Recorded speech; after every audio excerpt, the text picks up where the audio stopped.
If everybody could take your seats, we'd like to get this meeting started. It seems like the line has died down. Pretty much everybody is inside, so we appreciate everybody coming this evening. This is a fabulous turnout. Thank you all for coming. Thank you for patiently waiting for us to begin. Obviously, we have a quorum, but before we start, I just want to go through a few things before we begin, as I usually do. So, welcome to the special town meeting here on October the 23rd of this year, 2023. I'm your town moderator, Kate Welch, and seated up here on stage with me, I just want to introduce our town clerk, Danielle Sicard, and our town council, Jay Tallerman. So I just want to take this opportunity, like I indicated, to go over some particular guidelines, basic guidelines for tonight's meeting. There are two articles on the warrant, as everybody is very aware, and we do have another special town meeting coming up in the middle of November. But these two articles that are on the warrant tonight are very particular and specific and deserve attention. And so we decided collectively to have a special town meeting just to address these articles this evening. Seated on the floor in front of me are members of our select board. They'll be making motions on these two articles and explaining them for everybody here in the audience. Seated also on the floor down here to my left are members of the Finance Committee. They'll also be making recommendations on these articles. Also in the audience, mostly down in the front few rows here, there are department heads, other committee members who will be here to answer questions that anyone has and help us to make good decisions for this town. If you're a registered voter, please make sure that you checked in at the entrance of the auditorium, which I'm sure everybody did because there were a number of tables and it was pretty orderly out there when I was out there. Everybody should have received an orange card if you're a registered voter, and also a ballot, just in case. If you're not a registered voter, you are still welcome to stay here for the town meeting. Down here in this section on my right is reserved for people that wanted to come to the town meeting that are not registered voters. Regarding the meeting itself, please remember that the meeting is governed by town meeting time, as well as our bylaws and our town charter. There's a glossary of terms, or there should be, provided in the back of the warrant if you need to review any of the terms. This meeting is being recorded by ECAT up in the back for people to view at home.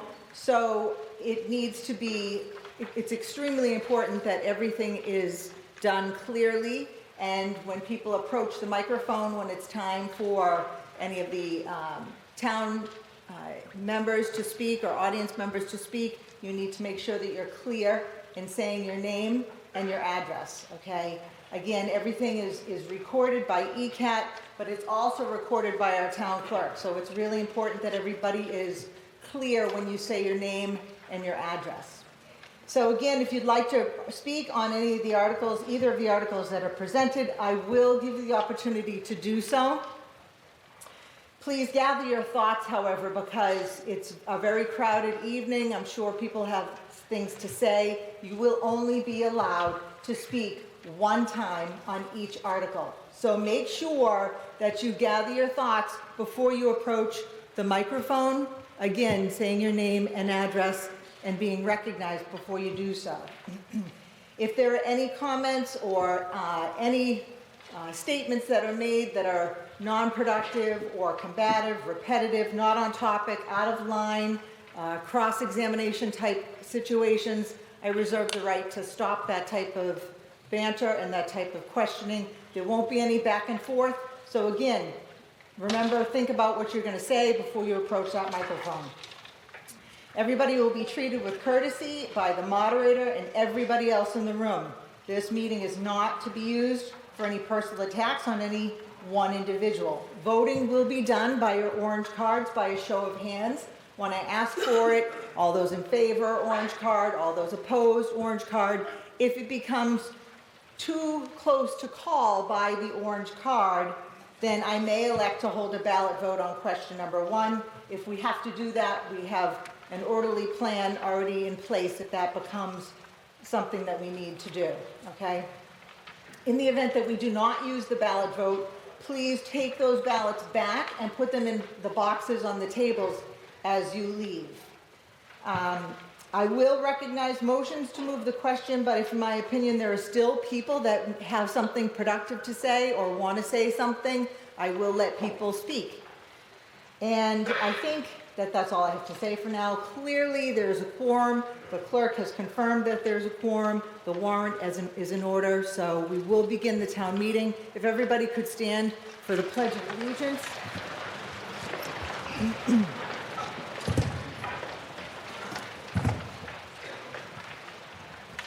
I pledge allegiance to the flag of the United States of America and to the republic for which it stands, one nation, under God, indivisible, with liberty and justice for all. Thank you all so much. So today is Monday, October 23rd, 2023, and it is now, let's see, what time is it? 7:32. The special town meeting for the town of Easton is now called to order. Article number 1. Board Member Fulgenetti. I move that $150,524,814 is appropriated to be expended by the Select Board and the Municipal Building Committee for the replacement of the Easton Public Safety and Public Works facilities. Said project, consisting of new police, fire, and public works facilities, serving the community of Easton, to be constructed on property located at 524 Depot Street and the 5 acres of land located at the southeast intersection of Washington and Main Street, also known as Daly's Corner, in Easton, Massachusetts. This project shall include the construction of a new public safety headquarters of police and fire at 524 Depot, along with a consolidated public works complex at the same address, along with a new fire substation on the 5 acres of land at Daly's Corner, and shall include all associated site work and all other costs incidental and related thereto. That to meet this appropriation, the treasurer, with the approval of the Select Board, is authorized to borrow said amount under Chapter 44 of the General Laws or any other enabling authority, and that the Select Board and the Municipal Building Committee are authorized to take any other actions necessary to carry out this project.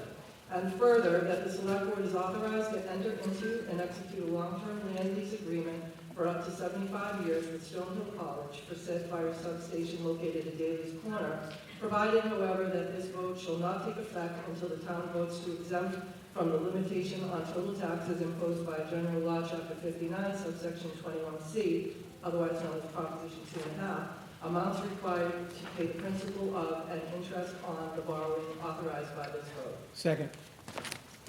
By way of explanation, this article will authorize the necessary borrowing authority for the town to design and construct new police, fire, and public works facilities throughout Easton. The existing facilities range from 50 to greater than 70 years old and do not meet various health, safety, and environmental codes. The buildings are beyond their useful lives, and site limitations make repair and expansion of the existing facilities, which currently consume 80% of the town's available annual municipal building repair funds, not possible. The project will replace existing police, fire, and public works facilities with 3 new facilities located on 2 sites. This will include a combined police, fire, public safety complex at 524 Depot Street, along with a combined public works and fleet maintenance complex at the same address, along with a new fire substation located at the intersection of Washington Street and Main Street on Stonehill College property. The project will provide modern, safe, and effective facilities for Easton's first responders for decades to come, and will better position the community to continue to provide excellent emergency and public works services to all residents. In addition to the board and committee recommendations noted in the warrant, the town administrator, chief of police, fire chief, director of public works, and 5 unions representing the departments: Easton Firefighters, IAFF Local 2790, Easton Police Supervisors Association, Easton Patrol Officers Association, SPEA Department of Public Works, and SPEA DPW Water Division all support the project. This article would authorize the borrowing and appropriation, as well as the approval of the related lease with Stonehill College for the replacement of the fire substation. The motion for the appropriation and borrowing authorization in this article will be contingent upon a successful debt exclusion vote at a town election. In order for the public safety and public works facilities replacement project to advance, both this article and the debt exclusion ballot question must pass. The town administrator, director of public works, chief of police, and fire chief will present the project at the town meeting. All project information, including a tax impact calculator, is available at www.eastonpsw.com. The Select Board recommends. Finance Committee? Finance Committee recommends. The Municipal Building Committee recommends as well. The Capital Planning Committee recommends as well. The School Committee recommends as well, and so does the Green Communities Committee. They also recommend. So now we'll have a presentation.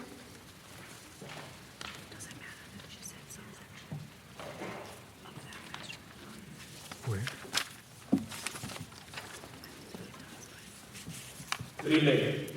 Thank you all so much for joining us tonight. It's great to see this turnout. For those I haven't met yet, my name is Connor Reed. I'm your town administrator, and I've had the privilege of serving this community in that capacity for 7 years now. Joining me tonight to present the Public Safety and Public Works Facilities Replacement Project are the Director of Public Works, David Field, Fire Chief Justin Alexander, and the Chief of Police, Keith Wood. 2 years ago, voters in this same room funded a feasibility process to replace police, fire, and public works facilities throughout Easton. Tonight marks the culmination of 2 years of work by the Building Committee to complete that feasibility process and recommend new facilities to this community. So while we're here tonight ostensibly to talk about a building project, the reality is much greater than that, because there's no such thing as just a public building project. These are investments that shape the trajectory of our community for decades to come. Much like Glen James was much more than a project about building a school, but about creating safe, nurturing, and inspiring environments for our children to live up to their fullest potential. A project about this community collectively coming together to invest in its future. So too, this project is about more than outdated and aged facilities in need of sprinklers and ventilation systems. It's about providing safe, healthy, and effective spaces for our first responders for where they work and what they call their second home, 24 hours a day, 365 days per year, and doing so in a manner which provides all of you with the highest level of consistent, reliable safety services. The project is about how we choose to care for those who care for us. The men and women in these departments are some of Easton's finest. They build our roads and treat our water. They respond to emergencies and hazards of all types. They pick us up and support us through some of the hardest days of our lives. And they dedicate their careers and their lives to keeping Easton safe and strong. This project has been developed and reviewed at more than 40 public meetings and community events over the course of 2 years, and it comes to you tonight enjoying the unanimous recommendation of your neighbors and elected officials on the Select Board, Finance Committee, the School Committee, Capital Planning Committee, the Green Community Committee, and of course, the Municipal Building Committee. However, as with any project of this size and consequence, the ultimate decision belongs to you, the voters. The choices we make here tonight and on November 4th will define our trajectory for the next 50 years. So as we start this evening, on behalf of everyone who has spent the past few years working on this project, I just want to say thank you all for coming tonight. Thank you for your engagement and your attendance to make this choice together. So tonight's presentation has three main pieces. First, we're going to start with the why, looking at why this project is here, what steps we've taken to get here, and why we should act now to address the significant deficiencies that exist in these facilities. From there, we'll show you a proposed solution, the new police, fire, and public works facilities for the town of Easton, and how they will improve safety and operational capacity for these critical departments and position them to serve you for the next 50 years. Finally, we'll talk about the project budget and what that means for you as residents of this community, including a second article on your warrant for the establishment of a means-tested tax relief program for seniors on fixed incomes. And then finally, it will be up to you as voters of this community to decide if this proceeds. So why this project?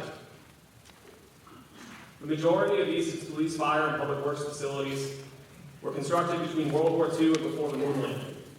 The main facilities are between 50 and greater than 70 years old, with some facilities in use dating back to the Civil War era surpassing 130 years.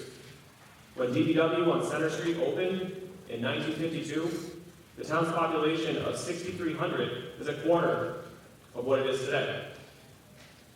And color television had just hit shelves as cutting-edge technology. when Police and Fire on Lothrop Street opened in 1968. The police department ran the ambulance and the fire department had about 3 personnel. These facilities were designed and constructed to serve a substantially smaller population during a vastly different time when women were not shoulder to shoulder with the men in these departments, and when the technology that they were expected to maintain and care for did not exist. A time when cancer prevention was not part of our building design and asbestos was standard practice. Not as a result of neglect, but simply the passage of a great amount of time, the community growing with the incredible rate of change, not just in the technology used by these departments, but the expectations placed upon them to keep the community safe. These facilities are simply passive and useful life, and continued repairs is no longer a viable option. Recognizing those challenges, the Municipal Building Committee back in 2019 voted to begin the process of feasibility. That was shelved for a year due to the COVID pandemic, and then in 2021, voters of Easton appropriated the funds to kick this project off. During feasibility, 4 main themes across all of these departments became clear, and I'd ask that you keep them in mind for this section of the presentation tonight. Regardless of the department that we're speaking about, these facilities do not have enough space or the right types of space. They're not safe for personnel, equipment, or the environment. They have failing or non-compliant, or in some cases non-existent infrastructure and systems, and they're not functional for public access. They unnecessarily increase risks faced by our first responders and public works personnel and limit their operational capacity to do their jobs. And as we'll detail tonight, building the new facilities as a consolidated project will cost less and achieve more than other approaches that we could take. But before we talk about the future, we'd like to take you inside these facilities with a brief video tour so that you can see firsthand what it looks like inside. At one time, typically 2 to 3 supervisors in here, but 6 share the office. As you can see, completely overrun with training records, equipment, and again, to ask our officers or our supervisors to use this small space, it's becoming very difficult for them to manage a shift when they're in this type of environment. This is the police department's central records area, and you'll see that we've run out of room and we've just added cabinet after cabinet after cabinet. And this goes back to several of the records that I mentioned we can't throw out. This serves as the hub of all town servers, and clearly we have outgrown this room as well. So as you can see, we have really used up all the space that we possibly can between our police vehicles, our mountain bikes, our speed sign, and in fact, our animal control officer has nowhere to put her temporary kennels, so they end up on the floor in our garage. So as you can see, this is the men's locker room facility. One thing I would like to point out is the buckling of the floor. We have had constant sewer issues where we're constantly relying on the DPW doing work orders to correct this old plumbing. This is the training room for a total of 40 officers that we have, including our civilian staff. And we just can't provide training for everybody at once. We can no longer host community meetings because, as you see, we have an arrest coming in right now. We would have to have everybody leave, go to the lobby and wait until everybody was processed and out of this area, then bring them back in. So this is the only connection inside between police and fire. And it joins through the boiler room. So you come out in here, you can see, as you can see, everything in here is extremely dated. Attempts to date them over these, but the building just doesn't sustain them. It's just so old and so difficult. Everything from thermostats that don't actually control what they're supposed to, air conditioning units that are constantly failing, circulator pumps that let go, and pipes that are breaking and leaking. It's a constant problem in this building. The problem with this building is asbestos. This building has asbestos in it. It was built before the prohibition on asbestos. So that's another issue of any type of reuse or expansion of this building is what have to be remediated. Some of our gear rack storage, so that's fire gear. The problem with it is, it's out in these trucks. Even though we have these yellow hoses that you can see attached to the truck that collects the exhaust, it's still difficult to maintain a perfectly clean space. And we're getting these diesel particulate carcinogens on our fire gear that we're trying to keep clean. And then we put it on. and then we put it on and wear it. So if you're doing even just regular truck checks, so we check our trucks every day to make sure they're ready to go, even just opening our doors goes right over, and if it's not parked perfectly, you hit, and you damage the paint, you can't get in and out. So this is very, very tight. This is our EMS equipment, so this is the cleanest place we can get to put our equipment that actually goes on people. You know, you can see we're spilling out, we've got things on top of everything. And on top of that, our fire alarm system's in the same room, our copiers in the same room, and then the only bathroom that we can separate for our female firefighter is right here. So one thing that Easton Fire doesn't have in any facility is a training room, conference room. We have no place to have meetings. If I wanted to bring a few people in to have a meeting, I have no space in any of the stations. Yeah, so this building was never built for the equipment that we have today. This is the shop floor. This is where we maintain our equipment and park some equipment indoors during inclement weather, but we can only really fit a handful of vehicles inside. We have 60 vehicles in the DPW fleet, but most of them are outside, and that's not a great thing for our fleet. That shortens the life of the vehicles. So this is the lean-to structure. This is built to at least keep the trucks undercover, which is nice, but this is well past its prime. The size of our vehicles have gotten bigger over the years, so we can only use a few of these bays for our bigger trucks. The older ones can fit on some of those smaller bays. Some of the deficiencies is, they don't have adequate lighting, they don't have adequate ventilation, not enough height to actually lift the trucks and to work on them, which also causes injuries for employees that are working in awkward positions. Also, typically you would see these buildings sprinkled. This building is not sprinkled. And then the floor drains for the appropriate drainage, which do not work here anymore. Therefore, it is not environmentally friendly when trucks.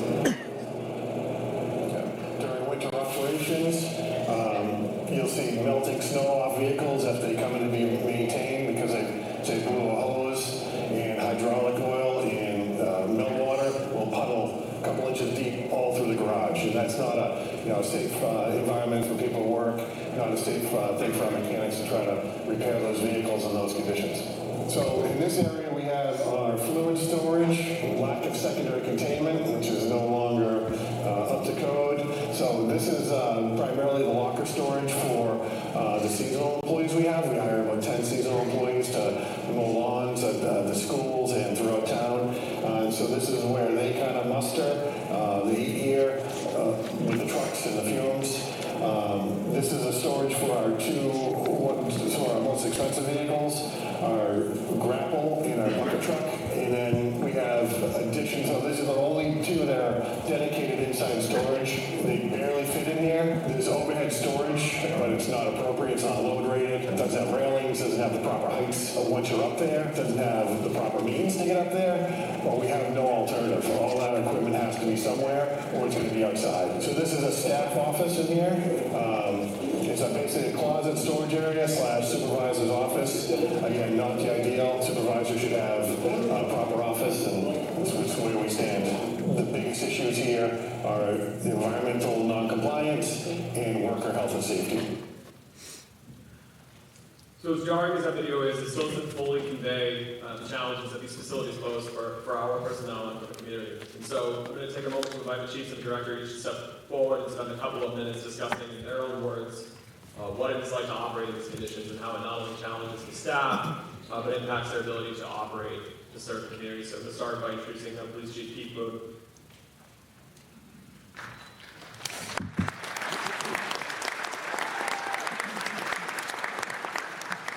Thank you, and thank you for all coming out. It means a lot to us to be able to present this project to you. We've outgrown our building. This is a building that was built in 1968. Rebuilt in at the time, there were, at the time, we had 12 full-time police officers, and our population was about 10,000. Today, we have 39 full-time police officers. We have 3 civilian staff and 12 special police officers. We don't have the room to provide department-wide training, as you saw in the video. We don't have adequate facilities for our female police officers. And I took over as chief about a year ago, just finished my first year. And since then, we've hired 4 female police officers, something I'm very proud of. And as someone that wants to continue to diversify the police department, we're now left to ask the DPW to retrofit our building. As recently as a few weeks ago, we bought lockers online and had Director Field's crew come in and bolt into the walls. Additionally, we're responsible for safeguarding thousands of records, which are now stored in file cabinets, plastic bins, and even in our garage cage. None of these records are protected in the event of a fire. And many of these are these files are in areas that we regularly have problems with roof leaks. So what we're doing now is we're covering them with plastic and doing the best we can to safeguard them. You know, the building itself, as you saw from the tour, has regular roof leaks, sewage problems that are backing up into our locker areas, and the file cabinets that just taken over a hallway. You know, our ventilation system is spanned across the entire police department. And when I say ventilation, I don't mean luxury climate control and heat, air conditioning, I don't touch anything like that. What I mean is moving the air in the building to prevent mold and humidity problems, which we have both. At one point, we had fentanyl exposed and open in our cell block area, and that was broadcast through the building. We did have to rely on the fire department to come over and deem it safe before we re-entered. You know, another problem that came up with our ventilation system is, again, not having air conditioning. We were forced in July to start running floor fans and dehumidifiers really 24/7. We did have an officer fall and get injured and have to go out of order. We have no room for a community room to host any community forums. In the past, we used to host the local house group, a domestic violence group, and we were forced to just stop. We couldn't house them anymore. So we have 6 patrol supervisors, and they are using one office and sharing 3 desks. So we rely on the supervisors to issue their patrol assignments, coordinate training, review and approve reports, and to continue to ask them to use this one space. It's getting extremely difficult. Our civilian staff have outgrown their areas as well. If you look down here on your bottom left, we're now using rooms to store these things. We're putting personnel records, training records, firearms licensing records, building information in plastic tubs, and just finding any way we can to store them in the building. Our animal control officer shares a space, an office space, with our records clerk, which is unusual for the police department, but we just have no way to put her. So when the garage floor doesn't work, it would be uncommon to see an animal brought into the workspace to protect them during extreme temperatures. If you look on the top right, that's something that's personal to me. That's our detective office, which they've outgrown their space, and we've turned a closet into a makeshift office. You know, oftentimes we have people that are victims of violent crimes that need to come in and talk to us. We have no space for confidentiality. That hurts a victim's psyche. They won't even talk to us. So that's something I'm concerned about. Yeah, so from a building condition and space needs, those are the biggest hindrances we have with the police department. And I know the Fire Chief Easton wants to discuss some of the similar problems. Thank you, Chief. Yeah, we have many of the same problems that the police do. You know, one of the biggest things near and dear to my heart is protecting our firefighters. Because without that, they can't protect you. And cancer is a real problem for us, quickly becoming the leading cause of death for firefighters.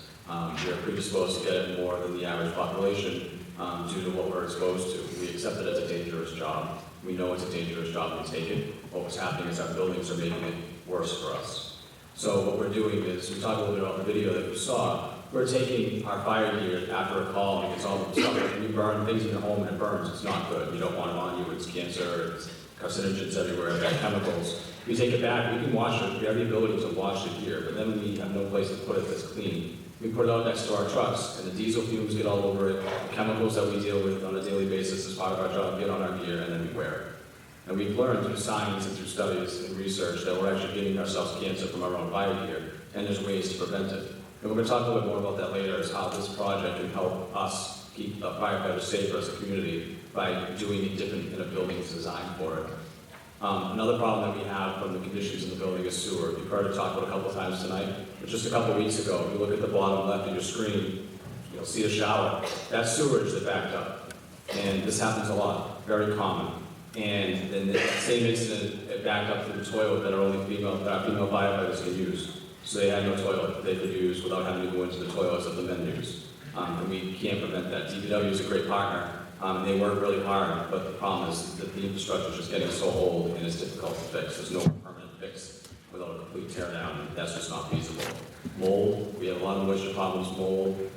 We've remediated, it comes back, remediated, it comes back. There's moisture, there's water that will in, there's wet. Right next to the building is a river. I mean, it's right there, the stream right next to the building. It's impossible to keep the moisture out. We have mold, we have sewer backups. As firefighters, we have no sprinklers. We advocate for sprinklers everywhere, but we don't have any in any of our buildings. So we tell the public, you have to put sprinklers in, but we don't have them. And on top of that, we have firefighters who are in the living area, in their bunks, windowless bunks, with no sprinklers. These aren't things that we would want any of you to have, and we certainly don't want our firefighters to have. And then, again, we have no gender parity and equality for our female firefighters. We're proud we have 3 firefighters who are women on board, and we want to give them their due because they're here and sworn to protect all of you. And, you know, my personal goal is to give them everything they need. They should have the same parity as the male firefighters, and this project will help get them there. So when we come into it, space is going to be a common theme. You know, we talk about space all the time. We have a space limitation issue as well. The trucks from the apparatus-based size. Anybody who's seen Old Smoky, the antique fire engine we have, very proud of that truck. It's one of my favorites. Some of our buildings are designed to house that. It's smaller than a modern pickup truck. You know, and our trucks are so much bigger now. We do so much more than fight fires that we did 50 or 60 years ago. Our trucks are bigger. They have to be ready for hazardous materials, technical rescue, structural collapse, all these things that we do. As a matter of fact, some of our buildings were built before we even had an ambulance. We had 3 firefighters working at a time in a building now that we have 11 on shift. These buildings were just not designed. They were designed at different era, and in those eras, they were state-of-the-art. But the fire service has changed. So we run into that issue. We have no space that we can train all of our firefighters in one room. And I'll tell you, everything we do as a fire service is a team effort. There's nothing we can do with less than 2 or 4 firefighters in our job to do it correctly and safely. And we have to train together so we know what one hand is doing, the other hand has to know what the other hand's doing, so we can make seamless, quick reactions, and we have no place to go. You know, we're thankful to Superintendent Cabral for allowing us to use the schools all the time to train, but we come in here when we can and train as a group, but we can't do that in our own buildings. And that will make us a stronger, safer for you organization to be able to do so. And we could go on and on about this, but those are the big points. And I'm going to have Director Field come up now for his. Thank you, Chief. Good evening. So the DPW is comprised of 17 different buildings and structures scattered on 4 sites throughout town. The main buildings range in age from 71 to 136 years old. These facilities are not safe for the environment, and they're not safe for the staff who work in them. The buildings don't have sprinklers. There is no secondary containment for any of the chemicals, fuels, or oils that we use or store. There is no storage space to house our $9 million vehicle fleet or a wash bay to wash those vehicles. The water division is currently closed to the public because it's not accessible. Water administrative staff are located at the DPW, and water division staff are forced to make multiple trips per day between the buildings to carry out their needed business. At the time DPW on Center Street was built in 1952, there were 13 employees in what was then known as the Highway Department. We currently have 38 full-time employees and are budgeted for 40. Our current combined building space is 22,570 square feet between DPW and water, and we need 61,000. During winter operations, employees work outside, in the elements, often in the dark, mounting plows and equipment. Not only is this inefficient and inconvenient, it's also dangerous for employees. As you heard in the video, during winter operations, you'll find the shop floor covered in melting snow and hydraulic fluid, as we have no active floor drains, I'm sorry. There is inadequate clearance to bring trucks with plows mounted on them into the shop. There just isn't enough room to fit them easily through the doors. And when they're in there, there's inadequate clearance to work on those vehicles. No matter what time of year, there is no operation that we perform that is adequately served by our existing facilities. Whether you're talking about our sign shop, which is an unheated shed, or the repair bays, which lack lifts large enough for our large vehicles or overhead gantry cranes. The existing facilities have served the town and DPW for 71 years, but the current and future DPW employees deserve a safe environment in which to work. Thank you, and I'll turn it back to Town Administrator Reed. Thank you, Director Field. Thank you to the chiefs. So as you just heard from our department leaders, the conditions of our facilities come with many challenges to the personnel and the operations of these departments. But they also present challenges to the broader community in the form of financial and liability concerns. While these professions are inherently risky, what we do not want is for first responders to risk injury simply by reporting to duty. Because these are 24/7 operations, any injury on duty, like the one that Chief Boone referenced, where somebody's having an unnecessary injury due to the condition of a building, that usually has to be backfilled on overtime at time and a half rate, ultimately costing you, the taxpayers, nearly 3 times the amount of operating funds to deliver the same amount of service that otherwise would have been delivered had that injury not occurred. We don't want our police records and multiple million in these specialized safety equipment and vehicles stored in facilities without sprinklers or outside. And the risk that we face to property loss and other liability is far greater in these facilities than they would be in a modern one. Outside of risk to personnel, these facilities also present challenges to our maintenance and our capital planning capabilities. As it currently stands, nearly 80% of all municipal facilities repair funds are directed towards putting out fires and plugging holes at police, DPW, and the fire department. That means that for every dollar you folks allocate for us in May, every town meeting, 80 cents of that for maintenance is going to reactive and emergency repairs, leaving only 20 cents for town hall, Frothingham Hall, and the town pool. And while DPW has and will continue to keep these facilities open, no amount of repair and maintenance is ever going to address the underlying deficiency, which is that we cannot repair our way out of a 1952 design. So how did the Municipal Building Committee design a building project to address so many challenges? During the feasibility process, the Municipal Building Committee and the project team developed a comprehensive program looking at the existing operations of each department to build out a more appropriate facility size, and then from there assessing whether and how they should be located and combined in order to provide the highest level of safety services to the public. Key priorities for Municipal Building Committee included safety for personnel and the public, including an emergency response time study for the fire department. It also considered whether the reuse of existing facilities and sites was possible, and considered how we could leverage modern technologies like solar and geothermal to reduce our carbon footprint and get a more efficient building in the process. I'm committing the #1 sin of public speaking right now by putting a slide on screen in size 6 font with 4,000 words on it. I don't expect you to read it. I can barely read it up here. It's more to illustrate the point that the Municipal Building Committee, and this is a question we've heard a lot as we've gone through this process, why was this selected? Were other options considered? The answer is yes. The Municipal Building Committee looked at 8 different site and building combinations, including exploring reuse of existing sites. Reuse and expansion at Lothrop Street and other existing sites was knocked out of consideration because of their limited size, wetland impacts. As the chief just noted, there is a flowing stream 10 feet from the wall of the fire department. The hazardous materials existing in all of these facilities, which would require costly abatement, and the lack of sewer, which is a really important piece of any building project, particularly for public works. So this led the Municipal Building Committee to unanimously recommend a new build of 3 facilities on 2 sites. And so the recommended solution will put police, fire, and public works at 524 Depot Street and a new fire substation at Main and Washington across from Hilliard's. One of the major benefits of the Depot Street site, in addition to its central access to the community, which will provide excellent fire response times, is that it offers sewer connection to the Mansfield Sewer through the Five Corners Sewer Project, and it is on a portion of land that the town already voted to purchase back in 2014 on acreage devoted to potential future municipal use. The substation across from Hilliard's is on Stonehill property and would provide excellent response capacity to the northern section of town.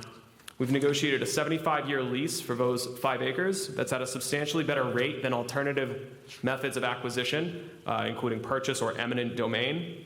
The lease has no rent payment for 7 years, and then in year 8 and thereafter, it's $5,000 per acre per year. That money is reinvested back into the community of Easton, however, because as part of that negotiation, Stonehill has agreed to endow a scholarship with that rental payment that would be devoted to graduates of Easton Public Schools and children of first responders. Here's a 10,000-foot view of those sites. All of these facilities will be built to meet today's needs and prepare our public safety and public works departments to serve Easton now and for the next 50 years. They will unify our 3 emergency response departments on one campus to create a consolidated emergency operations center so that when an emergency happens or something strange like a tornado hitting Easton happens, they're working together hand in hand to respond. Something that we didn't touch on is that while folks, I think, conceptually see Lothrop Street and they think police and fire headquarters, that's not actually true. The headquarters of these 3 departments today are scattered about town. Police are at Lothrop, fire headquarters is Bay Road, and DPW is on Center Street. And while we could do a whole lot with remote technology now, when things go sideways and there's a real emergency, nothing is a substitute for having folks together in a consolidated emergency operations center. And right now we use a lunchroom. And if there's trees down the roads, things of that nature, that slows down the time before we get there and we get that set up. These buildings will meet the most modern energy code and include more than a dozen EV charging ports. They will be solar ready. They'll utilize geothermal technology. They'll be accessible to the public, equitable for all personnel regardless of their gender, and most of all, safe. I'm going to invite the director and the chiefs to touch on how each of these new facilities will help police, fire, and public works operate safely and do their job serving you. Director Field. All right, what you're looking at here is a rendering of the proposed DPW facility, which will be located in the rear of the police and fire buildings on the 524 Depot Street site. So I'll just walk you through a proposed site plan and building layout. Starting with the administrative offices, Area 1, which is on the bottom left of the building, we will have an adequate office space for all division employees, including the water division. This will include office space, male and female lockers, and a lunchroom and training room capable of holding the entire department. To the right of that, Area 2 is a workshop area for each division with adequate storage space for equipment and supplies. To the right of that, Areas 3 and 4 are the vehicle repair bays. Area 3 is for smaller trucks and cruisers, while Area 4 has bays large enough to fit and lift our largest equipment, like our 10-wheel dump trucks, the fire engines, and even the fire ladder. This is designed to accommodate DPW and fire in a shared maintenance area. DPW also maintains police cruisers, and being on the same site with police will be a much more efficient operation. To the right of that, Area 5 is vehicle wash bay. The biggest fleet issue we have with the DPW is corrosion, and this will help to greatly reduce that problem. Above those areas is the largest area of the facility, Area 6, which is a 26,000 square foot vehicle storage area capable of housing the majority of our fleet. This will prolong the life of our vehicles, increase fuel efficiency, and reduce wear and tear in those vehicles by eliminating cold starts and idling in the winter. This also improves safety by allowing staff to hook up plows and equipment inside in the winter in a safe, well-lit environment. Above that, Area 7 is a canopy area for the storage of vehicle bodies, trailers, and other equipment. And Areas 8 and 9 are properly sized fueling island and salt shed. The existing fuel tanks and salt shed are too small for our current operations. Item 10 on the bottom left of the screen, which is to the left of the staff and public parking areas, is a proposed trailhead, which can be used to access the 146 acres of conservation area on the property. One of the benefits of this project is the opportunity to remove some of the solid waste that exists on the site today. Much of this solid waste is located within or adjacent to the areas being developed as part of this project. And some of that solid waste is actually located in the wetlands. Previous site studies have identified several areas of significant solid waste litter on the site, which we otherwise would not have had the opportunity to or the funding to remove without this project. As part of this project, we're proposing to remediate those impacted areas, restore impacted wetland areas, and actually create more wetland habitat. As I mentioned, this would then allow us to provide community access to the remaining 146 acres of dedicated conservation and recreation area. I'll now turn it over to Chief Boone. All right, thank you, Director Field. All right, so what we're looking at now on your right would be the police side of the building. So as you look at number one, where this would be our lobby area. So if someone comes in to do any type of business with us, it allows for a private access to a room right off the lobby, something we don't have now. And if you've come into the police station to get a report or talk to someone, oftentimes you may have seen an officer standing on the lobby having, a sensitive conversation with someone. Again, that goes back to some of the problems we have where we just have nowhere to have a confidential conversation with someone. Number two, this would be my favorite room, something we talked about. Would be a training and a community room. Like I mentioned earlier, we used to invite folks in the community to come in and reserve the room and use it. This, as being the chief, I would love to invite some of these groups back in to use our room, have a safe space to gather. We have Hugs, we have Wings of Hope, we have a Human Rights Committee, we have the YMCA, we have a lot of groups in town that need a place to meet, and this would provide that. It would also provide a minimum of 50 officers for training, which we desperately need. Number 3 is our desk officer. For those that don't know, we have a sworn officer in the building 24 hours a day, 7 days a week. We're there for you if you need anything. Again, this is adequate space and allows for some future growth. Number 4, you heard me talk earlier about our detainee area. This is a true isolated detainee area. God forbid we end up in a position where illicit toxin, or in the case we actually had, fentanyl, got airborne. This would truly be isolated in the building and would not broadcast to the rest of the building, making it safer for the detainee and the employees. The remainder of the proposed facility really does address what we have right now, but it takes account for future growth, which we've seen, something that the building in 1960 didn't do. We'd also be free from the problems with sewer backups, failing roof collapsing, and electrical problems that we see. Another thing as chief I worry about is recruitment. And I look around at what goes on in a lot of towns around us, and we're fall behind with our facility. And so what I worry about is when the salaries are comparable and our neighboring agencies are losing out on good candidates that would choose I won't say the town, but someone next to us that just built a new public safety building. So if you were here last fall, we voted out of civil service as a way to recruit better and open it up in a way to diversify our department. So I worry as the chief about losing out on those opportunities. And in reality, we're a 21st century police department. We demand it of ourselves and you demand it of us, but we're in a 20th century building. And this would address that. I'll turn it over to Chief Alexander. All right, thank you, Chief. The hard part of going last is coming up with something different to say. So, but I will say that we share a lot of the common problems, and the solutions are also as equally beneficial for fire as police. One of the things about this being a public safety building is there's a lot of savings because we share a lot of the same areas, same systems. There's a lot of benefits for you as taxpayers to have us together. Besides our operational side, we should share, and that's a savings, because if we were separate, we would have to have these all duplicated. And so we're very happy to have that. We work well with our police department, and to be in this building would be excellent for our operations.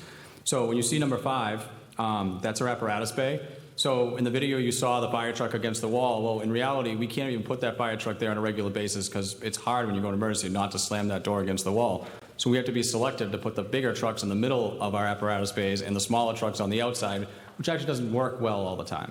So we have to make sure that we're doing that. Whereas in a new apparatus bay, we'll be able to put trucks wherever they need to go because there'll be the proper clearances, there's size for modern apparatus, and hopefully they don't get much bigger in the future because I don't think we get them down the roads.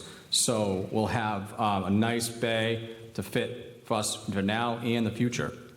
But when you see number 6, that's the proper living area that would provide for gender equality, proper bunks, proper bathrooms, proper showers, proper privacy, places for us to go in a safe, clean environment. They're separated from the apparatus bay through proper doors, proper airlocks, if you will, to make sure that the chemicals and the toxins and the diesel fumes don't get into the living area. Because right now we live right against the trucks and it just goes right in. You turn the truck off, the fumes go in with you when you go inside and just tracks with you. And we'll be able to stop that. So 7, we'll talk a little bit about this again, is that cancer thing. So that's a big theme because it's a big problem. And we spend a lot of time on that in this presentation, including the next slide, because we want to stop that. So 7 is really focused a lot on the cancer, and you'll see there's some ancillary rooms there where we can storage and where we can work on our air packs and stuff, but the big one is this little cluster that you see now. Right now, we come in the station, we take our gear off, we wash it, we put it right back, like I said earlier, right back in the bays next to the trucks. That's not what's supposed to happen. So what we would do is we would come in, go through the decon, you see that number 2 in the arrow there, you go into decon, you take everything off, you start its cleaning process, you go into the laundry area with special washer machines that wash the gear and get it properly clean. Now, it's not perfect. Nothing's perfect. So we get it very close to perfect, but We put it into a sealed room on your right. If you see that number 5 there, you see the sealed room. That room has doors that seal, and there's fans that suck out so that there's always a negative pressure in the room. So if there's anything left on our gear, gases, off-gassing that comes off our gear, it's taken outside, not into where we live and where we go. So that way that room is sealed, that gear is properly kept, and also bad things from our trucks can't get into that area as well. So that way we don't have the diesel fumes getting on our gear. So when you leave the laundry as a firefighter, you go into the shower area. We don't have that now. You can shower properly, get clean, get those chemicals off your skin, and then leave there, get in a proper uniform, and get back out the door. When we have a fire, trying to get everybody clean and back in service so they can respond to the next emergency is a challenge because we just don't have the facilities, the amount of showers that we need, the ability to move around and have privacy, and so you can take a shower and get clean and not be on top of each other. So we're very happy about this. This is a very exciting thing. This is a modern fire service. We know a lot of this. This is based upon real evidence that this makes a difference for us. And this is going to be in the substation. So this is what the substation would look like. And the layout is very similar, just a smaller version. So you see the apparatus bay is number 2. You'd have your the cancer area, the gear, the protect ourselves from that cancer and get our gear clean is just to the right of that number 2 on your screen. And then the 3 and the 1 are the living area and the entrance to that building. So again, it would provide that gender parity, the equality, the proper separation, the spaces that we need to operate in a happy environment. And I would emphasize what Chief Boone said earlier, that retention is important. And all around us, fire departments have built new stations lately. And it's hard to interview somebody who's excited to come here and then they see these buildings. So although not the only reason to do these, it does make a big difference. I can tell you in my experience in the fire service over the last couple of decades, this makes a difference. So we want to promote those quality candidates and keep them here and have them serve you all for a long, full career. And these type of facilities make that difference. So then I'm going to turn it back over to Chief Boone, talk a little about community and campus safety. Thank you, Chief.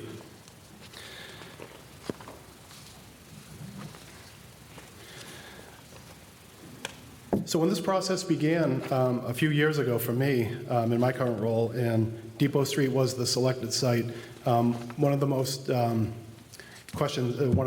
questions I kept getting was, what's going to happen if you're not on Lothrop Street anymore? And there was a lot of concern about us being, now across from Blanche Ames and how we've always been on Lothrop Street. So I wanted to provide some perspective on how our police operations work.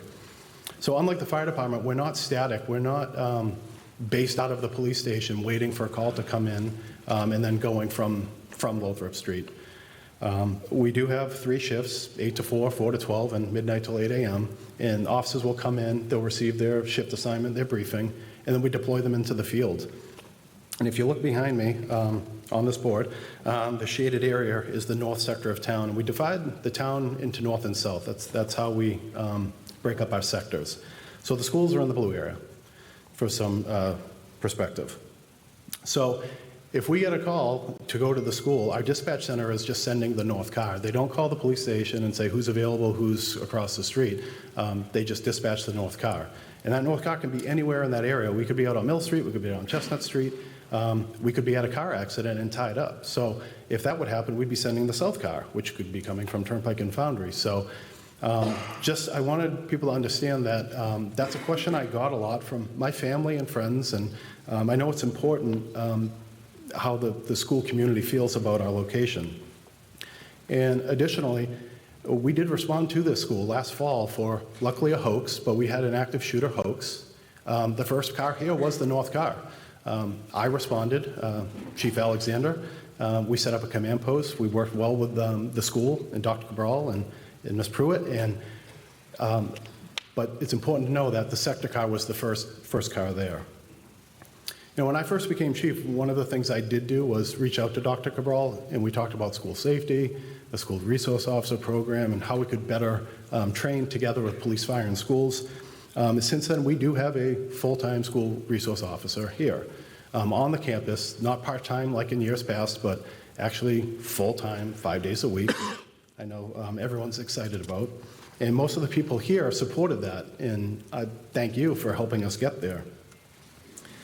And so over that past year, we've done a lot of safety training to help put people's minds at ease. As recently as a few weeks ago, we provided intruder training with the school staff and even worked on some swatting calls. If you know what's going on in the news, that's the newest phase of robocalls and swatting calls targeting high schools. You know, something else I wanted to point out about not just school safety, but community safety. This town has heavily invested in a mental health clinician, and we have a full-time mental health clinician. We have a police officer that works outreach with that person, and we have Captain Tim Vamosi of the fire department who's here, who has a paramedicine program that the fire department runs. And I don't know if everyone knows that, but we are head and shoulders above many of these other towns. I don't know of any town that even has one of those, let alone all three. So we are really doing a lot of things behind the scenes to work on the root causes of these problems before it turns into a violent episode that could ever find its way into a school. So I'm excited about that relationship that we now have with our schools. And we presented this to Dr. Cabral and the school committee, and they supported us wholeheartedly, and we're very thankful. And so to be candid, I went to school here. It's a little different than it was in the 90s. I graduated here. My brother went here. I'm a townie, as townie comes. And I know that the police station being on Lothrop Street is somewhat of a permanent landmark, so to speak. So I understand how people feel about it, because I felt the same way growing up. But that being said, as the chief, I wouldn't do anything or support something that I felt compromised the safety of the kids, and I don't. And if I did, I wouldn't have supported this 2 years ago when I got asked. You know, and also, I'm a dad. My son's over at Plant James, and so as a dad and a resident, I would not support this if I was worried about his safety, and I'm not. So, thank you.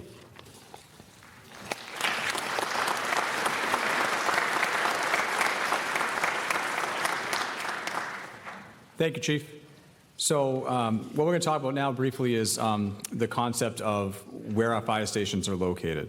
So just a quick background on this slide is to demonstrate that, you know, currently there are 3 fire stations, Bay Road, Depot Street, and Lothrop Street. The issue we have is that outside of this project, 2 of our fire stations are staffed with only 2 firefighters each. And I said before, this is a team effort. Everything we do requires 2 at the minimum. Most things require 4, 8, 10, and more firefighters, depending upon the severity of the call. So what we run into is when we go out on a call, we leave large swaths of the town uncovered. There's no one there, and the help has to come from further away. So if you're the second call, which happens all the time, we get simultaneous calls every day, you have to wait longer to get help because that side is uncovered. We don't like that. That's been identified. We want to fix that. So we would love to have a fire station in every corner and next to everybody's house and be there in 5 seconds flat, of course. But we also have to look at the reality as we have the entire town to protect and how best can we do that. So we know that there's a problem with how we respond now. And we're going to talk a little about, so what you see now is a response study. So we hired a professional nationwide, PhD, who does this professionally to analyze what's going on in the current form of what Easton is. The response is now. The south end of town is much busier than it was years ago. So this person came out, didn't just crunch numbers, actually came out, rode around with Deputy Carroll for a whole day, looked at all the important places in town, how our roads are, how the network works, everything, to formulate a strong, robust plan that you can see online that talks about it all and how it really works. Now, I will tell you what you're about to see and what I'm going to describe. I've actually gone out myself and timed it without lights and sirens to see how accurate this map is. And I'll tell you, these maps are accurate. If anything, they're a little conservative, and we can actually probably beat them a little bit. So on the left side, you'll see the purple is what we can get to in 5 minutes. So when you look at the codes that we have, you know, the standard is somewhere between 4 minutes, 6 minutes for a response time is what our goal is. 4 minutes you typically see in urban environments, cities.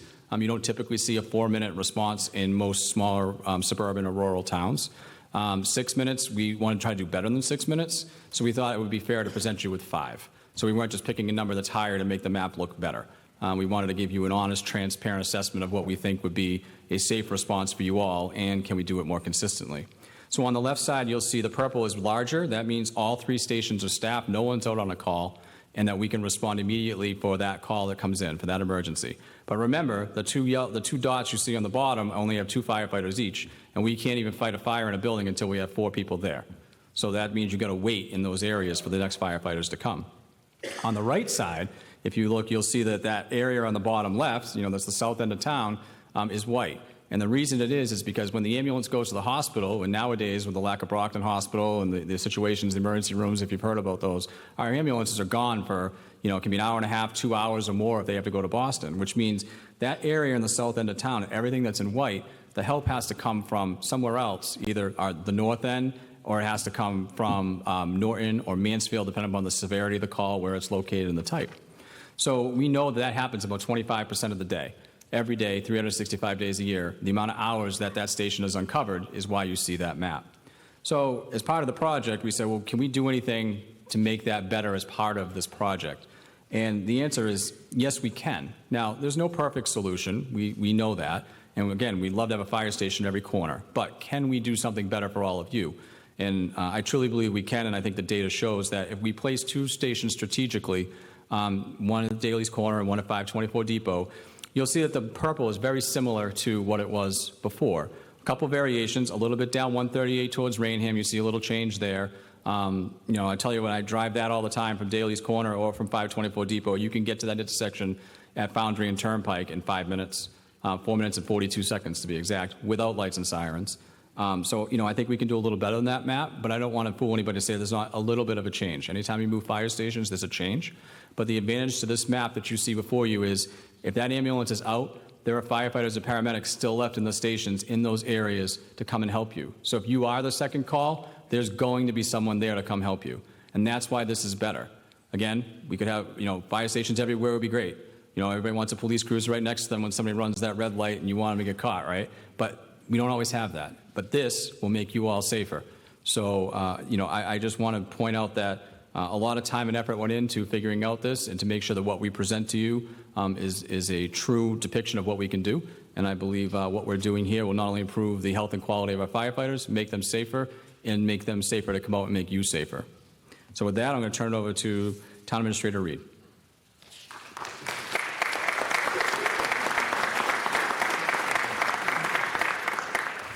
Thank you, Chiefs and Director Field.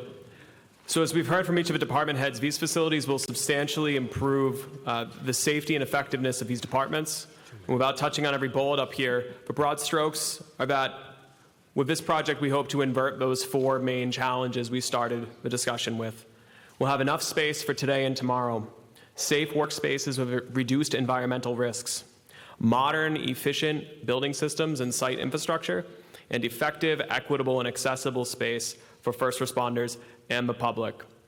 We want folks to be able to come into our buildings no matter how they get around. We want to be able to attract and recruit and retain the best employees regardless of their gender. And right now we don't have facilities to do that. These facilities will address that. And this project, despite the large price tag, will do this at a lower cost than if we approached it differently. And so we're going to talk about that now. So what would it cost to accomplish this project? And what does that mean for everyone here?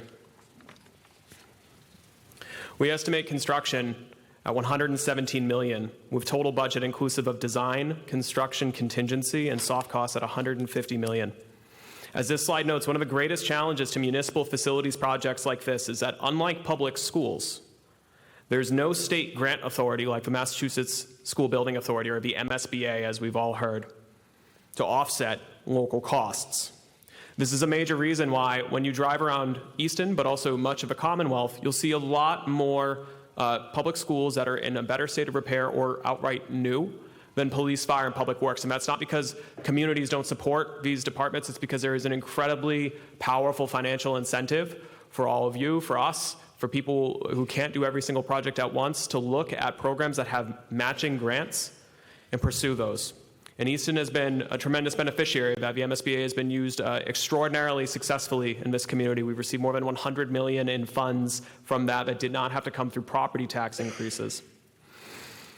And so when approaching this project, in the absence of such a state grant program, we tried to find other ways that we could offset the cost we can. And so we plan to fund about 14% of this project, or $20 million, using water enterprise funded capital. And we do anticipate some amount, $2 to $4 million of state and federal grants related to energy efficiency for going geothermal. Anytime the town goes through a major capital project, especially one with a price tag of this size, we go through a robust alternatives analysis process to do a gut check of, is there any way, does this have to be the way? Is there not a better way we can accomplish this mission at a lower cost? And so the first stop on that analysis during feasibility is to assess, can we just repair and expand and remediate the existing facilities for less money? And for many of the reasons that were true with the three former elementary schools, the answer here is no. Most importantly, the facilities that we need, more than double the total square footage, can't fit on the existing sites due to small site sizes, wetlands constraints, and other deficiencies. Setting aside that we can't fit on the existing sites, even if we could, and we went through cost estimating to check this out, it would cost slightly more money to go about it that way due to the cumulative cost of hazardous material abatement, upgrading and installing all new systems. As we noted, none of these facilities have sprinklers to meet modern code, and then expanding them to meet modern needs. That would also need to be coupled with likely millions in rent, because we would need to bring trailers on site if we were renovating in place for these departments to live and operate out of. These are not folks that can work remotely, so if we're doing a major construction project on a fire station, you need to bring in rental trailers that can fit the fire apparatus, that can fit the personnel, and they would need to live in them for a few years, and you would be spending millions on those temporary facilities that would then be taken away at the end and have you nothing there. So if we approach it this way, we end up spending more money, closer to $160 million, for a worse project. And again, we can't actually fit it. A second layer of analysis is whether we can accomplish this project on a different timetable, through phasing by department, or whether the town should consider just shelving this altogether, waiting for the market to calm down, waiting for the economy to calm down, hoping for better rates, or perhaps a future grant program. And so we looked at that.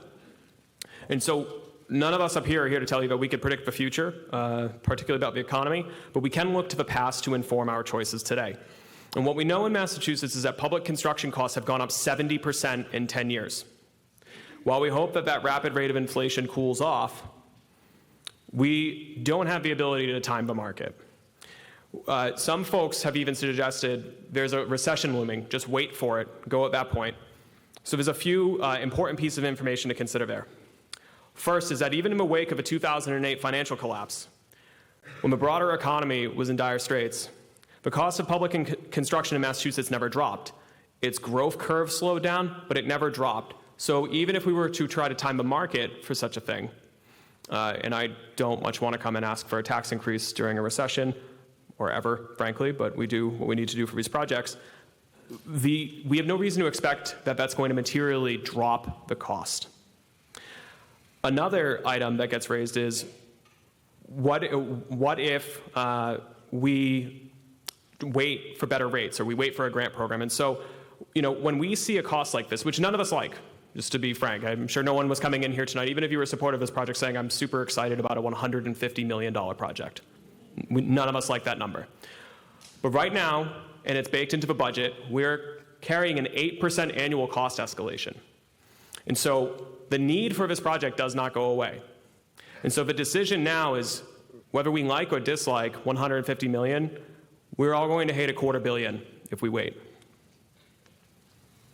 Similarly, attempting to phase the project by department would inarguably make it cheaper, whatever we decided, whichever department we pick. I pick a different one every night I present it. But whichever one we pick today would reduce the cost today. But if we then broke it out and said, we'll do one department every 5 years, so we'll do one now, we'll do one in 5 years, we'll do one in 10 years, you're then spending closer to $200 million. And given that these are 30-year bonds, the total of that borrowing accumulates. Eventually, it's all stacked on top of each other, and you're paying a larger project cost and larger tax increase.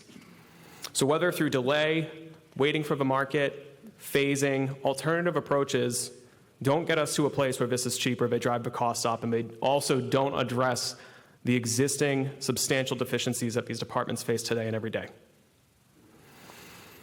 So in order to lessen the financial impact to the extent we can, the town took a two-part approach of exploring revenue opportunities outside of the debt exclusion process and reviewing our debt posture to see if we can time the borrowing for this new project to coincide with the maturity of previously authorized debt. We'll also continue to work with our state and federal partners, including Congressman Lynch, who's joined us tonight and has filed for a federal Homeland Security grant to help pay for the EOC portion of this, and we tremendously appreciate his support in fighting for those funds for this project to offset costs where we can. And that won't change even if this is approved now. Throughout design next year, we'll continue to pursue funds. Locally, by leveraging water enterprise capital, which has a lower unit cost to you as residents than taxes do, and timing the borrowing to come online as Oliver Ames High School and the middle school are paid off, we plan to stretch out those increases over 3 years to achieve a lower total cost than if we were to go forward with an entirely debt-excluded funded project. So the $18 million portion of this project that's attributable to the Water Division's space within the consolidated Public Works facility would be funded by water rate capital. These investments would be paid as part of your quarterly water bill. With this and the exempt debt, we expect no new costs attached to this project in the current fiscal year. And from there, for the water portion, we would estimate that the quarterly cost for your average family's water bill to start at about $6 per quarter next fiscal year and grow over 3 years and level out around $23 per quarter in fiscal 27. Using the same methodology from the 2019 Blanche Ames project, we estimate that the new taxes associated with this project will cost the median homeowner around $60 per month or $720 per year once it's fully bonded in 2026. As with any financial forecast, these are our best projections. Actuals can and likely will vary slightly based on the timing of bond issuance and market conditions at that time. For condo owners, we expect those costs to be closer to $33 per month or $400 per year come 2026. We appreciate the scale of this request and understand that any tax impact is a deeply personal decision for all voters, and that's why we've launched the tax calculator so you can estimate what it would mean for you and your family. That's at the project website at eastonpsw.com. The town's recommendation to address police, fire, and public works as one project is not only informed by the 2 years of feasibility that we've talked about tonight, but also by looking back at our performance in the 4 years since you entrusted us to build the Blanche Ames Elementary School. 4 years ago, we asked town meeting for a budget of approximately $95 million to construct the new school. And just like tonight's appropriation request, that included construction contingency and other soft costs. A combination of bid savings and unspent contingency brought that project in on schedule and more than $10 million under budget. Many of the same strategies employed to inform that finance plan in 2019, such as timing of our borrowing to coincide with the maturity of previous debt, will be employed with the same project. And so looking back at the actual performance of that project in the 4 years since then, home values in Easton have appreciated 31%. Local project costs came in 24% under budget. We were able to shorten the life of the bonds from 30 to 20 years, in many cases saving $45 million in interest. The impact on the tax rate that you pay today was halved from what we had estimated at about $1.07 per thousand value to 56 cents. And the annual impact on the median tax bill of the Blanche Ames project came in a third lower than what we had forecast in 2019 at about $434, with the actual cost for your median homeowner for that project coming in just shy of $300 per year.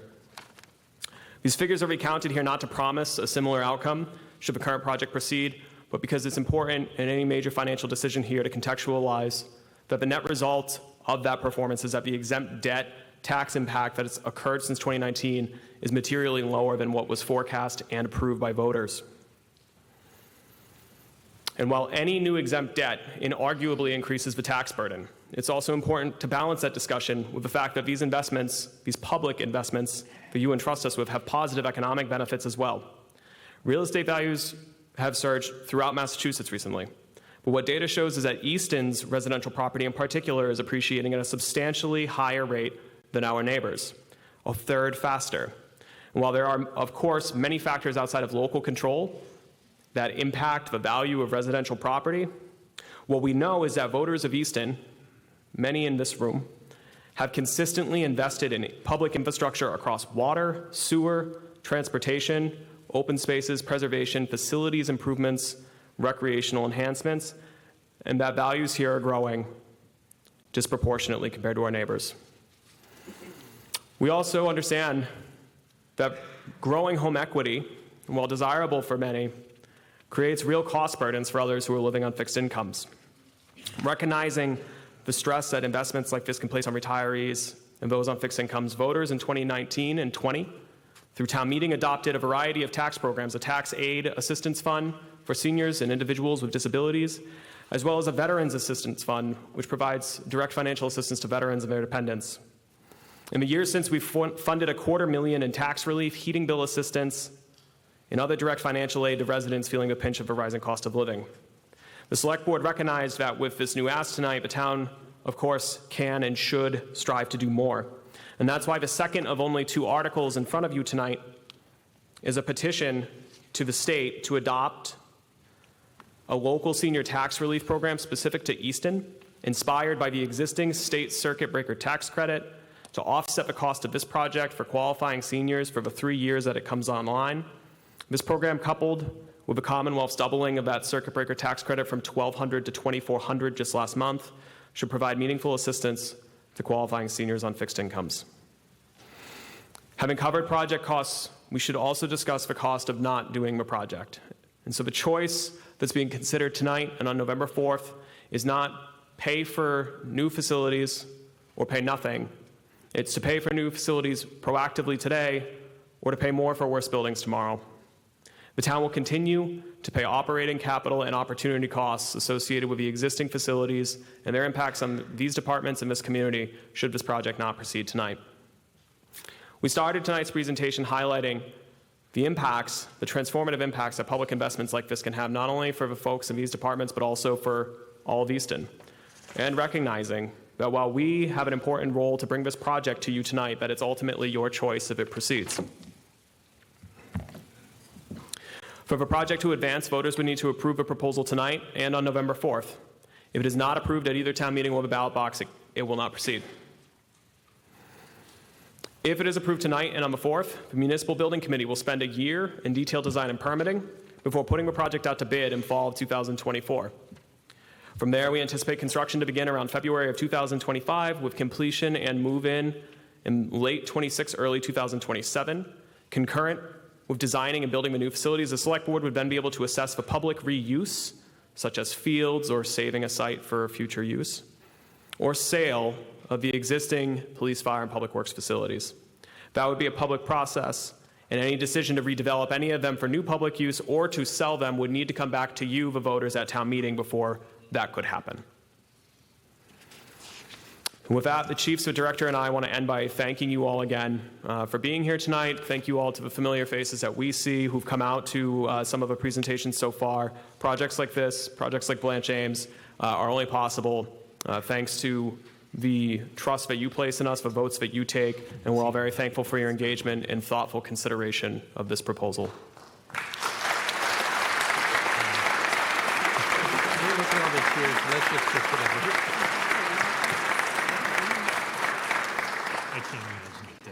Thank you. Thank you all for making such thoughtful presentations. Does anybody have any questions, comments, or concerns at this time? You can approach the microphone if you do.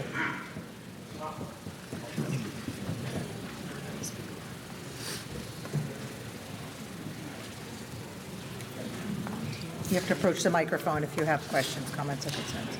Good evening. My name's George Wheeler. I live at 10 Lothrop, right down the street. I keep going by in Mansfield and seeing there. I'm sorry, can you repeat your name again? It's 10 Lothrop, I got that, but can you repeat your name again? George Wheeler.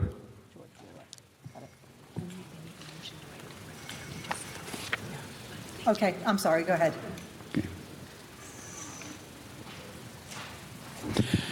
I drive through Mansfield, and obviously I've seen the action they took on their DPW and the firefighters and the police situation all put together down there. Did the committee go to them and get little pointers and pick their brain a little bit of what they went through that we could benefit from? Yes, we did. So the Municipal Building Committee has toured that facility, and the designers that Easton selected are the ones who actually designed it. All right, so we did get some tips. Yes. Great, thank you. Thank you.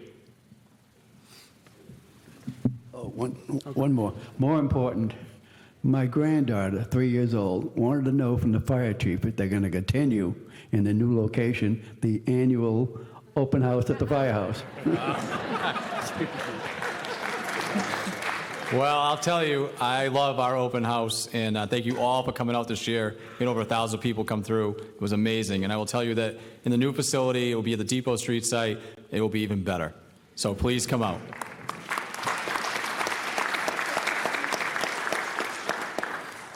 Yes, hi, my name is Brian Sheehan. I live at 27 Cornerstone Drive.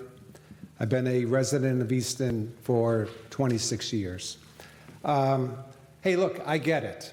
We all would like new facilities. The town needs new facilities. But the cost of this is simply way too high. And let me just put some things in perspective for everyone. You know, the town of Long Meadow, Massachusetts did a DPW project eight or 9 years ago. The cost, $13 million. Mansfield, we've all been down Route 106.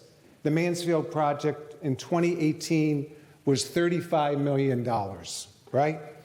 Arlington, Massachusetts is doing a project now. And some of this may be apples and oranges, okay, because it's not all the same. $44 million.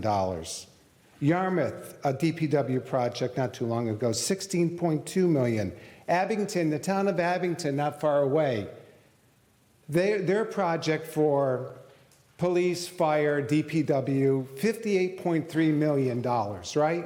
And what the taxpayers just told their town was it's too high, it's too much of a burden on the taxpayers. They're reducing their costs to $38.5 million. We just built a beautiful new school for $100 million. What are we building for $150 million here in Easton? This project is way too high, and I'm voting no against it. And I hope more people here do, because the cost is just out of control. And, you know, you talk about $700 average taxpayer. You know, I can only imagine, you know, I live in a nicer home here in Easton. I can only imagine what's going to happen to my taxes. Please, there are other ways to do this. This $150 million. Brookline built a new high school for $208 million. They did the T-stop there and everything. They didn't get any funding on it. But, you know, it just doesn't make any sense. And down the road, Gillette Stadium, they built that for $325 million. Now, maybe in today's cost, that's $500, right? But still, $150 million is way too much for what we're trying to do here in comparison. Please go back and reconsider. You have a solid no vote for me. I hope more people say this is a wake-up call for everybody here to get a taste of reality. We can't afford this. Thank you.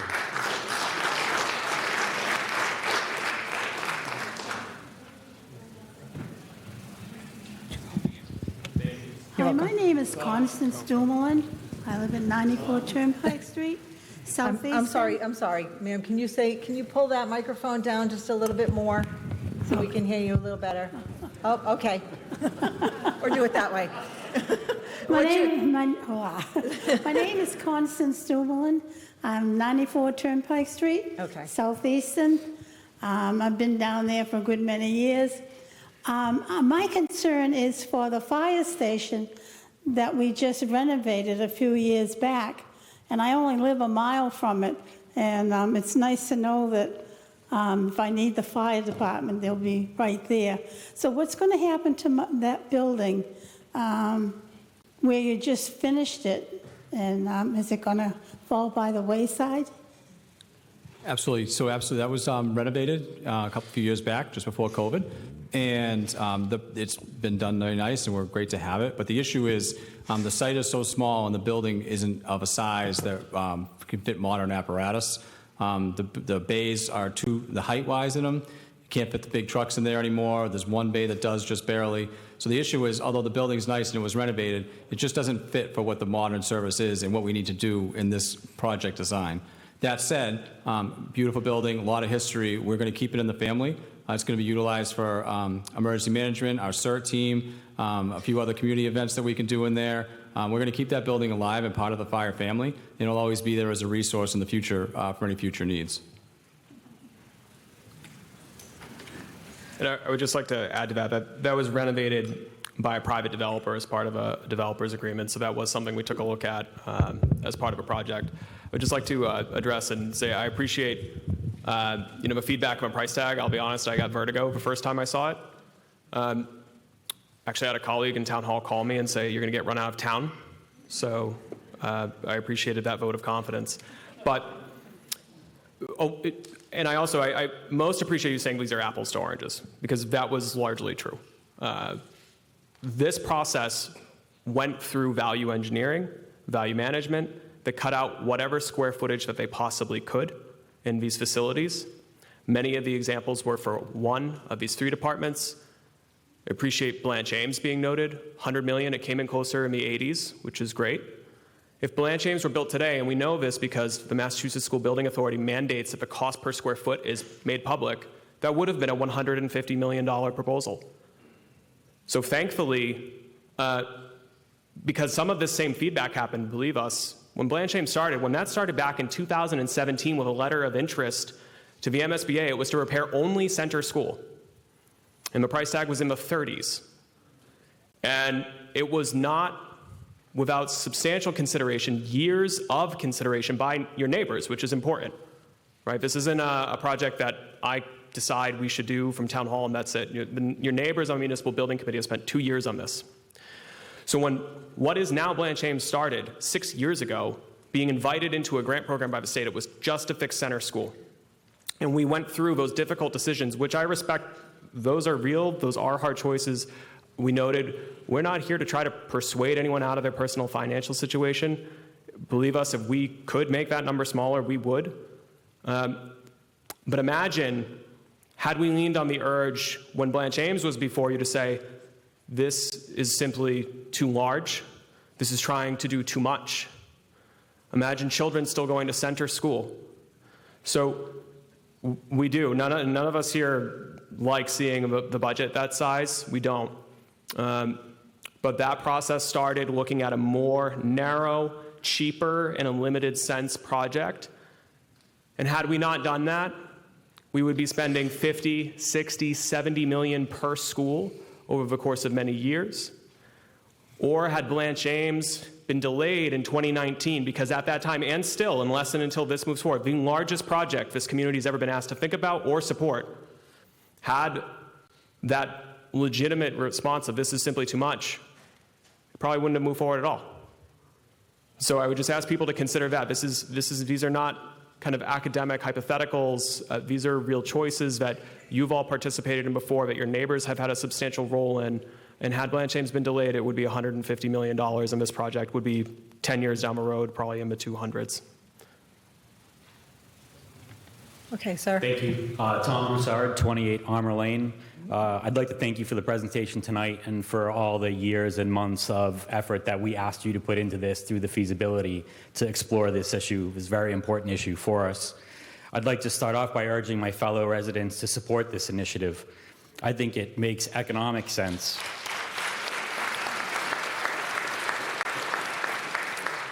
This project will not become cheaper, and as somebody who has managed large capital budgets, I can tell you that over the last several years, the cost of supplies and the cost of labor to actually do these projects has increased this amount.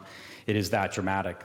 I also think the investment in our town services and safety reflects Easton's values, alongside with how we care for our children in schools, for how we care about open space recreation, and certainly how we care about our historical features. I believe passionately that it's these values that make our community so special. It's why other people want to move here, and I think that's the primary driver of why our home values have increased more than our surrounding communities, as you showed on that slide. Lastly, I'll close with saying that the Water Department, the DPW, Police, and Fire always answer our calls. I again urge my fellow residents to support them, answer the call tonight, and to vote yes.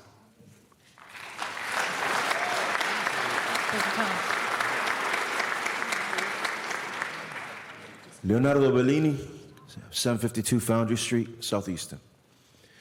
First, I want to start by thanking the police chief and the fire chief and the DPW chief, because you guys do a phenomenal job. Every one of your departments does. You guys deeply deserve everything and more. With that said, I do come from a financial background. And as we all know, since COVID hit, prices on everything have skyrocketed. It is not just that we're looking at our taxes increase. We're looking at the water bill increase. The trash removal has already increased. Food has increased. Gasoline for your cars has increased. Home heating oil and natural gas for your homes has increased. And all this compounded increase is making a huge hit on everybody's wallet. And I understand fully the impact of this $150 million taxes here, right? The budget is large. The schools, yes. Let's talk about the school, Blanche, right? When that project started, it was being pitched as we're bringing all of the kids together onto one campus right across the street from all our first responders. I called it as soon as that was said. Immediately after that project's done, they're going to come and tell us that they want to move the first responders. Immediately. You say that the school came under budget. Well, that's fantastic. But when we did that tour that you put pictures up there during your presentation on that open house, the people giving the tours were already telling us that they're already short on classrooms, and they have to get creative on how they organize the spaces and use the spaces to allocate for the increase in student enrollment. Well, why did that happen? Because we have this huge development that just took place there over on Renker Drive next to the Target, right? And that brought in a bunch of tax revenue, right? But it also brought in extra kids. Things start planning, but they're taking too long. Now, are we talking that this is going to last 50 years and then again we're going to get hit with taxes? I mean, I hope I'm not around in 50 years, okay? I'm already old enough. My back hurts just standing here. All right? Yeah, right? But the reality is, guys, I want to give this to you. I want to. You guys have responded to my home when I was a newlywed and my wife had an episode in the bathroom. And I thank you so much from the bottom of my heart. I get emotional every time I think about that. And I thank you. And the police were the first ones there. God bless them all. Okay? But at the same time, I have to think that I have to put food on my table for my children. And that's what breaks my heart. So while I want to vote yes, unfortunately, due to the financial times, and I really hope that the administration at the federal level keeps working to reduce those tax rates, to reduce the inflation rate that the Federal Reserve is trying to control. Okay, and I hope that makes an impact and that we could afford it. The gas prices do come down as the administration is working to do. But at this very moment, times are very, very tough. And I make a good living, okay? I'm in finance and I'm not entry level, okay? I get to work from home 5 days a week. I know I'm blessed. And even with all my blessings, finances are getting very, very tough, okay? You mentioned how the value of our homes has all increased. That means that we're already automatically paying more in taxes because the value's gone up. Even though you're not looking to sell, you're paying more for that same house. So you may be in a fixed rate mortgage, but your monthly bills have gone up for your house. Okay? That's one. And then just you can keep going on. And everybody's facing a very tough financial time. And at this time, I have to vote no, and it breaks my heart because I do love each and every one of you and what you do for this country and what you do for this community. And I appreciate your oath and your hard work and your commitment. Thank you so much for your time. Okay, one more from this side, then we'll move over here. Go ahead. Me? Okay. Yep. Hi, Christina Rafford, 42 Galahad Way.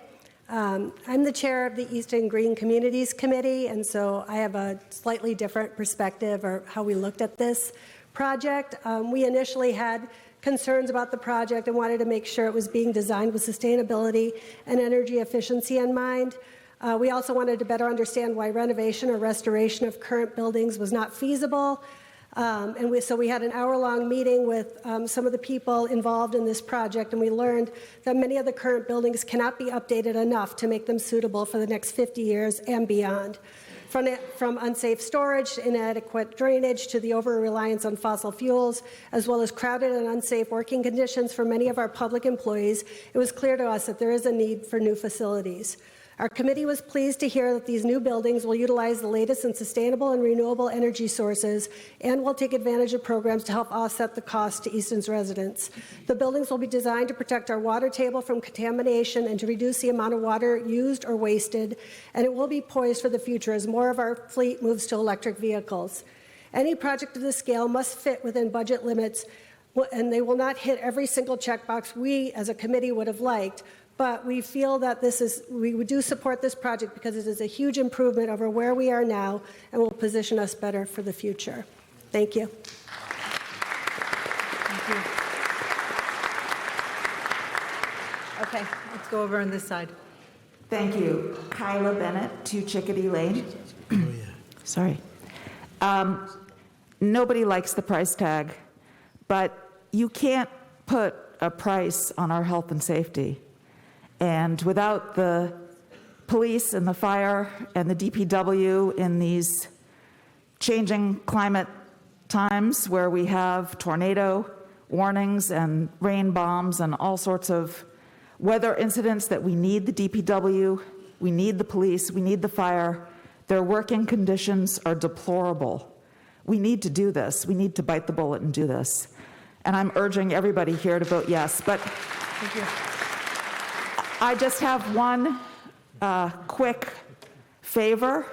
I would like to ask Connor that the town consider, since this won't be done until 2027, I'm really glad you have that decon room with the firefighter gear, because you guys are getting cancer not necessarily from the stuff that's burning, but from your gear. And studies have shown that the PFAS coming off those turnout gear, you're breathing it when you're in the station. So it's great it's in that room, but I don't like the fact that it is going to be filtered outside, particularly when we have a zone 2 right across the street. So my request is this: can we please try to get new turnout gear for all the firefighters that's PFAS free? Steadfast is working on that. I'd like that to be part of this, or at least to start thinking about that now, so that when you move into the new fire station, we can have PFAS-free gear for all of the firefighters. Thank you.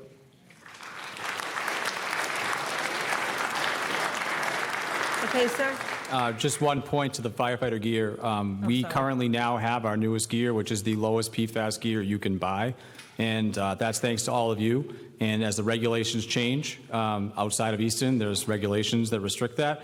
As soon as that gear is completely PFAS-free, I'm going to be back asking for it, and I hope to have all of your support. And thank you for continued support to make us safer. Thank you, Chief. Sir. My name is Dick Daly. It's not my first town meeting. I'd like to thank all of the presenters tonight. Phenomenal job of getting up and making a presentation. Having said that, politely and respectfully, I'd like to say I disagree with the timing of this project. And I disagree with it.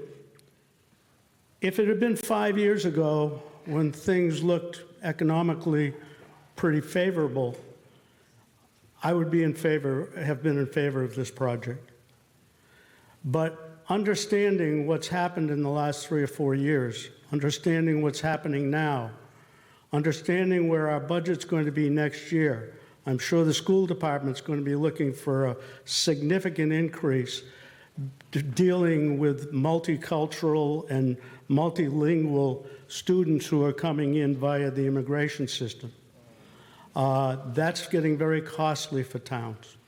That's going to impact our tax rate.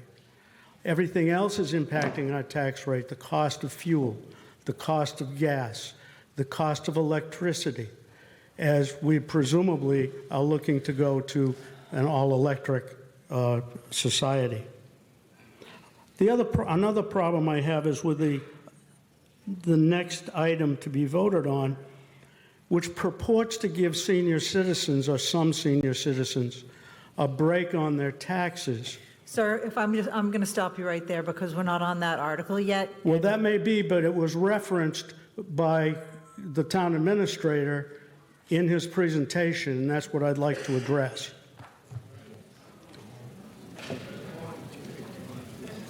All right. What I'd like to address about it is you're offering to give a small $1,000, $1,200, maybe $2,000 break to certain individuals. Very few individuals will qualify for that in this town. Additionally, this bond issue is for 30 years. This rule expires 3 years from the date we pass it. If we pass it tonight, it expires in 3 years. So after 3 years, there's no protection for those people. And that amount of money that they're going to have to pay, in addition to all the other increasing costs of government, are going to be significant. Timing is everything in life. I think the timing of this is unfortunate.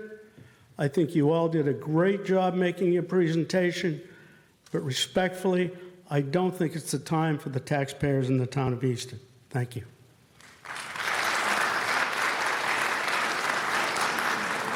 Thank you. I appreciate that. I'd like to respond to a few of the comments relating to the town's operating budget, budget increases, school budget. Easton is a minimum aid community. We receive the minimum increase in funding from the state every year allowed by law, which is $30 to $60 per student every year. And despite that, Easton has not sought an operating override since 2006. The increases of that were almost entirely obliterated a year later by the financial crisis. Average increases the school department usually is coming to our office and then town meeting with are 2-3%. We don't have a school department asking for 10% increases. We certainly don't have a school department asking for 10% increases based on migration. And, you know, to another point made about apartments or density, you know, we have public data on the number of students in these schools. There is not a budget crisis at the schools associated with some surge of student enrollment based on apartments existing in Easton. That's demonstrably untrue, despite growing our housing. The number of students in the public school system has continued to decline here and everywhere else, not because there is anything wrong with Easton. This is a great community, but because many folks, you know, current family age folks simply cannot afford to have many kids. So it's important that we work with the facts here about the pressures these projects create. And again, no one here is going to try and deny that we have competing imperatives. We want to keep Easton a welcoming and strong and thriving community for everyone who's here right now. But part of that is making sure that we're providing adequate facilities for these essential departments who respond and take care of this community. The note about timing, I agree. We wish it was 4 years ago, but we don't have control over that. We don't have reason to think that this will go, we know it won't go away, right? This is not something that goes away by delay, and we have very good reason informed by history to assume that all of the pressures that you very accurately and poignantly touched on that are real, those won't go away either. Maybe the growth curve slows down, but if you work in finance, I think you would agree that if it goes the opposite direction too hard and we're in a deflationary cycle, we have a whole nother set of major problems, and then that would be legitimate pretext to say no to. So there's not going to be an easy time to say yes to do this project, and we don't ask that lightly. But somebody at a community meeting made a very similar point, because we know this is true. The cost of all sorts of other things going on. My home insurance went up $500 for nothing. I don't know why. They offered to stop covering fuel oil spills, which can't do that. We get that. But we would be negligent in our responsibility to you if we looked at the reality that we're facing and said, this is a hard ask, this is a hard problem. We shouldn't even let you choose. Because voters did choose to fund the feasibility process 2 years ago. And so if we just looked at it and said, well, this metric is hard, this good has gone up, so voters don't even get to make that choice, then 6 or 10 years from now, when somebody is here asking for $200 million, a very legitimate question would be, why was this not asked for sooner? We don't know what today's economy looks like in the lens of 2019. At that time, a lot of these same discussions were happening, although interest was historically low. That the projects we've done were costly, and so I appreciate all those facts. We appreciate those things, but I don't see how waiting resolves those underlying issues. Thank you. Sir. Good evening. Can you hear me or not? Yep. Everybody says yeah. I'm Rick Martin. I live on Martin Terrace in Easton. Looking around here this evening, I was shocked to discover that I've lived here longer than most of you people are alive. And that doesn't mean anything to me, except that I built my own house 40, 50 years ago, something like that. And it's very nice. I was a principal in an architectural engineering firm, and I could do a lot of stuff with my own people. But now I can't afford my own house. Not to buy it if I had to, but just to stay there. Every time I get a tax bill, it seems it's gone up $200, or as you people would say, oh, it's only going up $400. Well, now you're talking about $700. There are an awful lot of people that have lived here in Easton a long time, enjoy the town, like to just stay in their own house and get by. And believe me, I understand how you people feel up there because I've been on the Board of Selectmen. I understand a lot of these issues are not easy. You have to make tough decisions and sell it so that you can keep going on. But I would like to ask if the maintenance operation cost and the moving costs are included in all the numbers you've given us tonight. And will the new buildings cost of operation and maintenance be significantly different than they are in the older buildings? And if so, where are those dollars? So the cost of moving from one to the other, if this is approved, is included in the budget of this project. As far as the maintenance for the new facilities, we would redirect funds that we're currently spending on these emergency repairs, sort of like the energy efficiency challenge of these. They would be substantially more efficient, but the likelihood is you're not necessarily spending less on electricity because right now you have buildings that a lot of the outlets just don't even turn on.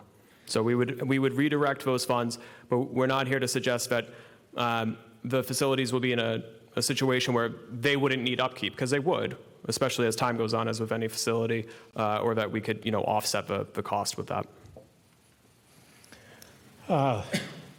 As I said, I'm older than most of you people, so the 30-year bond means very little to me. And I understand how difficult this is. It really is, and I favor doing something like this, but I do not favor picking my pocket for another $800 a year. That's a lot of money for many, many people. And for somebody said it tonight, oh, you should feel good. The value of your house has gone up. All that means to me is my taxes have gone up.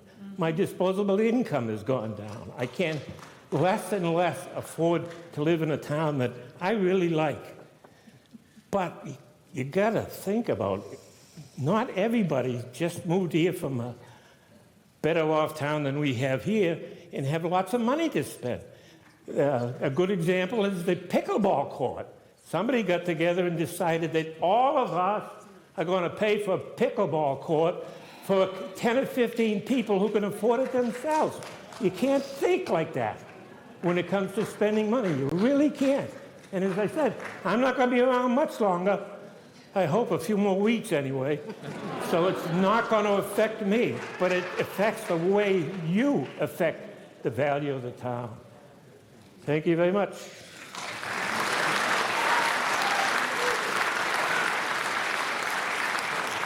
Hi, I'm Chris Champa at 38 Guinevere Road, and I had, thank you for the presentation, very compelling.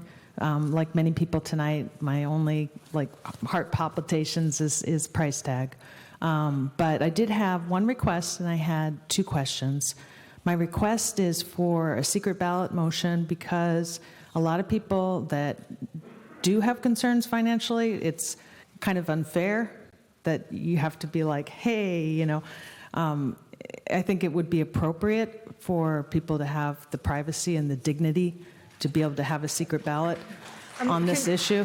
I'm just going to stop you there for 1 second. Sure. Can you just repeat your name for me? Oh, of course. Christine Champa. And it would also encourage diversity in the town and being equitable, acknowledging that not everybody is crazy. Anyway, so my two questions are just purely like out of curiosity, because everyone else has said things otherwise. One of them was just about what we're doing. We've talked about how to save money and make this less expensive. My question was on the other side, how much are we able to get from commercial taxes? For example, the new Amazon building that's being built where the Gulf country was. My second question was about the PFAS in the water, if that's also part of this improvement, that we would be able to address that. And thank you very much in advance for your responding. Thank you. So as far as commercial taxation, in the past 10 years, most, or not most, larger percentage of our new growth, so that's new taxable property, has been from commercial, industrial, personal property than has been the historic average. So in Easton, that's about 90-10. So 90% of the property value in this community is residential, 10% is commercial. So we've built a variety of sewer systems, things like that in the past few years. And so each individual year we do see closer to 15, sometimes 30, 45% of that growth is attributable to commercial, industrial, and personal property. Over time, though, it still kind of keeps going back. There's a lot of inertia around that 90-10 split because that's only one component of taxation. The other is value, market value. And as everyone here has noted, residential values are going up really dramatically at a faster rate for the existing property just appreciating by virtue of existing than you see for commercial. So in each individual year, we're making some progress in those areas, but the residential values are growing so fast that it's often eclipsing that. As far as PFAS, that was voted on by folks here and funded, and one of the 3 plants is operational and online now. The other 2 should be online in 2 months. Thank you. Thank you. And so we need to address the secret ballot issue that you raised at the very beginning. So since it's been raised, if there are 29 other people in the room who want a secret ballot, I need you to stand. Probably the easiest way is for you to stand and we can count.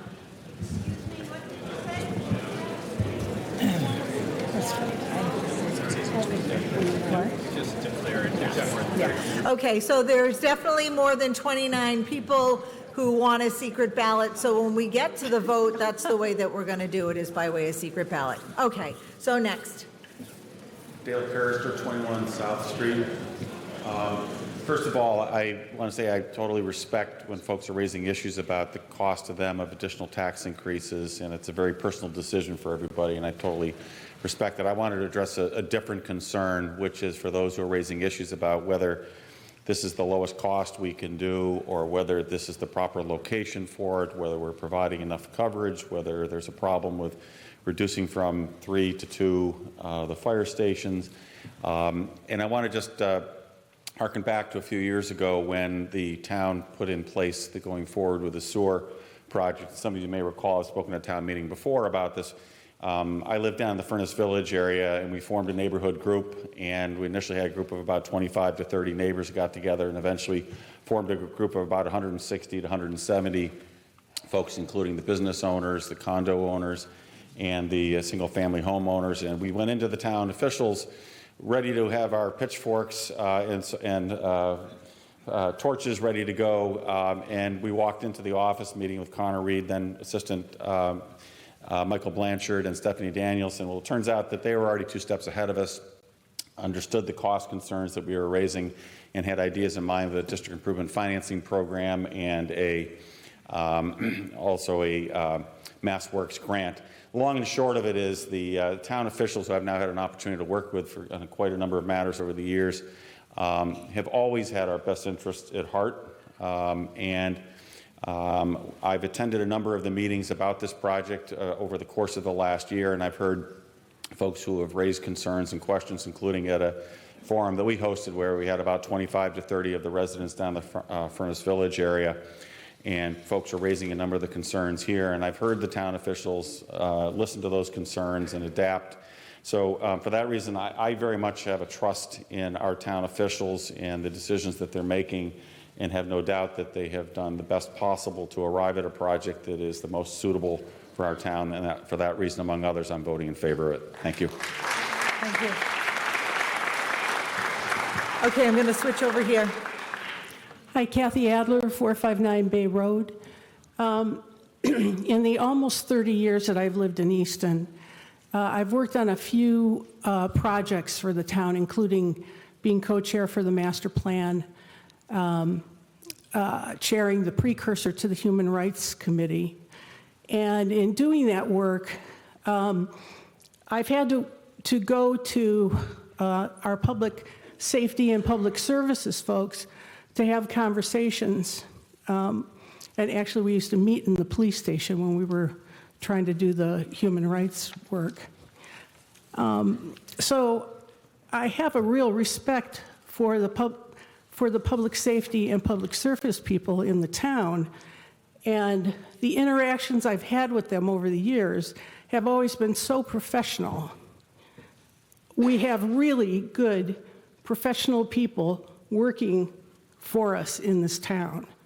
I would like to see the facilities that they work in be as safe and as professionally viewed as the people that are working in those buildings. So I would vote for this. One more thing I wanted to say is I'm the current chair of the Age-Friendly Advisory Committee in Easton. So I don't know what the gentleman's name was that was previously talking, but we do have problems in Easton around people being able to afford to stay either in the homes that they're in or move into, downsize, be able to downsize.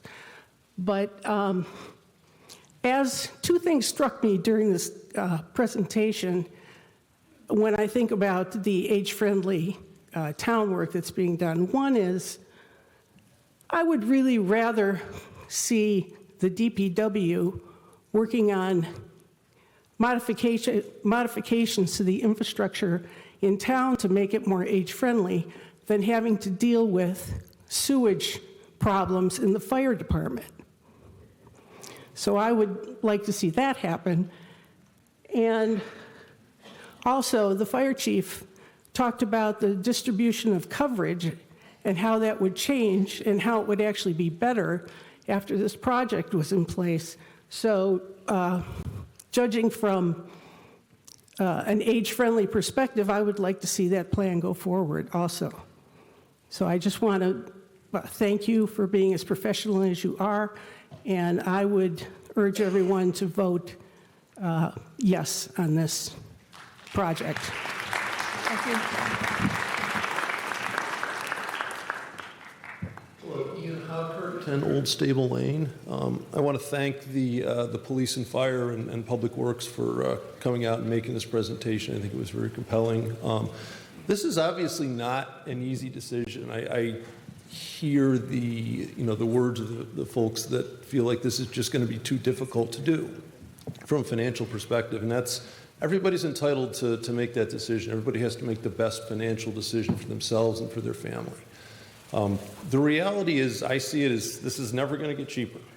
It's never going to be cheaper. If we want to do something to help police, fire, and public works, there's not going to be a better year to do it when the finances are working more in our favor. Nothing's getting cheaper. And I guess I would just ask everybody to consider, as we're thinking about the cost of this, to also ask yourselves a question. As we saw the pictures on the slides here, maybe some folks have had a chance to tour these facilities. If you had a child that was of age to go work for the police department or the fire department, would you want them to work in these facilities under these conditions? Would you suggest that they do that? I wouldn't. Cramped quarters, poor ventilation, sewage backing up into the showers. I wouldn't ask my children to do this. I don't think any of you would either. And even though this is an expensive project, we can't continue year after year to ask our existing employees and to try to get new recruits to come in and work under these conditions that we would never want to work in ourselves or have our own children do. So despite the cost, I would ask that we pass this motion and that we build these facilities for these people who take such good care of us. Thank you. Thank you. I'm going to stay over here because you've been waiting for a while. Tom Domenico, 73 Brentwood Drive, and I'm coming at this from a slightly different direction. So I do have some economic comments, but really what I'm thinking about is the proximity to the schools. So there's a little bit of sort of my background in the notes that I have written here, and so I don't seem like just some guy walking in off the cuff here. So in a nutshell, you know, I've had the opportunity to be on all three sides of this table through the course of my career. So I worked for 26 years at Logan Airport in a public safety and security position. I served on the Board of Selectmen and the Finance Committee in another town prior to relocating to Easton. And I've been responsible for pitching these types of projects to the Massport Board of Directors at Logan Airport. And everything changed on 9/11, I guess, in a nutshell. So I go back to that morning. I was much younger then. When I pulled into that garage, the focus of that airport and our mission turned on a dime. And the goal was to never have anything like that occur again. And so that meant that we would do things like have the largest active shooter drill ever held at an airport worldwide, and that we would have a daily security meeting with all the stakeholders, from the state police to federal agencies to airline management. And so a lot of the focus evolved. Chief, as you know, the threats have evolved. We've gone from traditional threats to active shooters, to vehicle-borne improvised explosive devices, to now vehicle rammings are common. And every day we turned on a dime, whether it was putting bollards in front of the terminals, whether it was doing further training with surrounding agencies who would respond for mutual aid. So when I look at this project from a pure practicality perspective, I'm going to have to disagree that the people in that station wouldn't respond, because I know they would. I know you would. And I know that being seconds away means everything. Because in the end, when you look at these active shooter situations, when unfortunately they occur, the bottom line is the only thing that stops the killing is bullets coming in the opposite direction. So the sooner you can get somebody there, a good guy, and engage that threat, the less killing there will be. So we happen to be in a perfect situation right now, not facility-wise. I'm not going to argue that these don't need to be replaced, believe me. But the reality is we have a deterrent sitting across the street from the brand new $90 million elementary school. So anybody who has visions of doing something like this has to get over that hurdle. They don't necessarily know that there's extra cruisers for details, or the court officer isn't really in that day because he worked overtime the night before. All they know is there's a police presence there.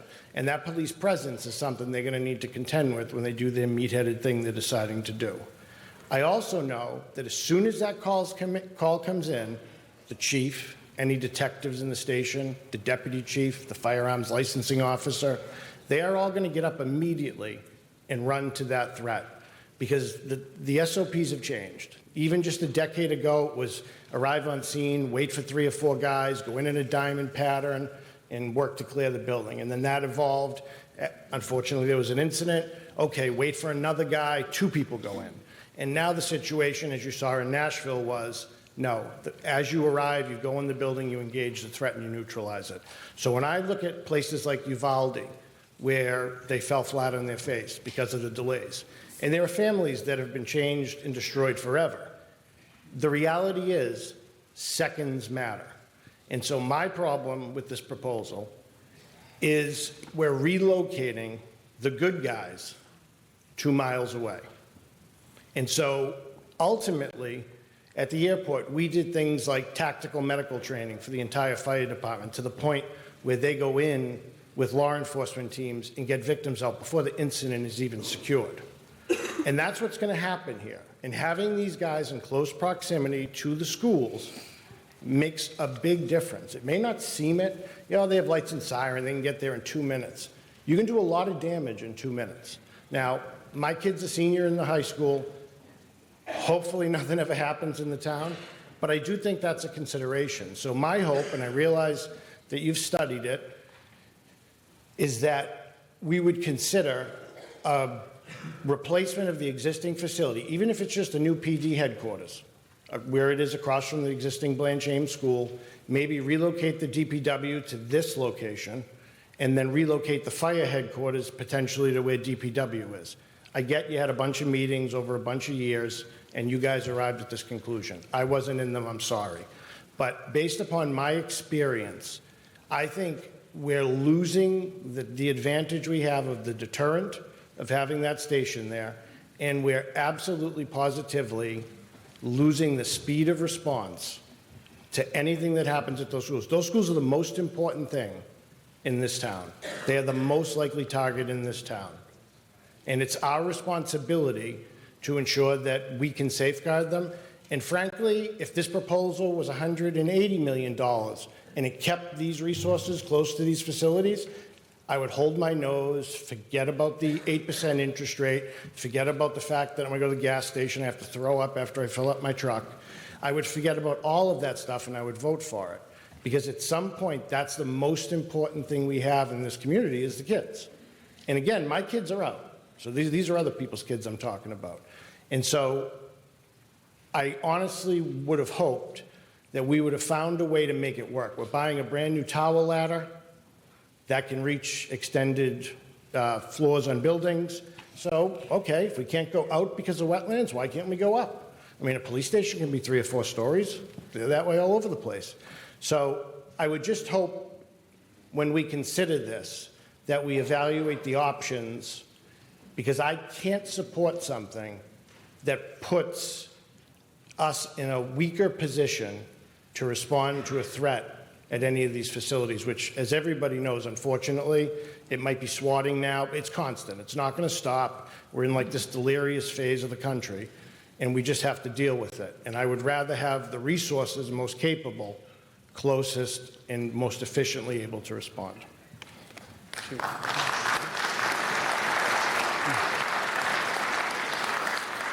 No, thank you, and I completely understand all the training and the sentiment.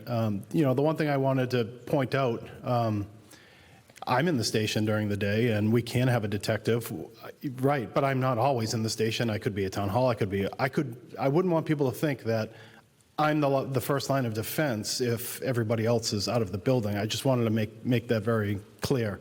I know you understand it. You know, the other thing is, I've heard the deterrent thing. I don't know, I wouldn't try to say I know the stats on it, but I think if someone is in that frame of mind to go and do something like that, I don't know if our building there is going to stop them. I just don't know. I think it's more of a mental health thing. I don't know. But fixing where we are was an option. I wasn't part of the initial talks, but it was an option. It was deemed too small, and I could, you know, defer to some of the team here. It's about 1/3 of the size we need, which was a problem. And the renovation cost, once we hit, I believe, 30%-ish, was going to trigger a whole host of other things. So it turned into a financial issue. So I hope that addresses it. I would just like to add to that about what we looked at, and we did. You know, there are folks in this room who feel, as we heard, if they were designing it, they would build a 3-story tall police station on Lothrop, put fire somewhere else, put DPW somewhere else, and even if it was 180, 200 million, it doesn't matter. But as we're also hearing from other folks, that's not a universally held reality for people's finances. And so, as with any project, it's a balance. You know, the chief touched on it in his prepared remarks, you know, recognizing that responding to the campus is not a function of where Lothrop Street is. It's correct that if there's a detective, there's someone in there, they'll suit up, they'll get across the street. But there have been multiple either bomb scares, hoaxes, medicals, other emergencies on campus that happen. And in all of those instances, the officer on scene, as the department is trained to operate, was the patrol or the school resource officer whose office you all walked by on your way in first. Occasionally, if the chief's there, he'll be there.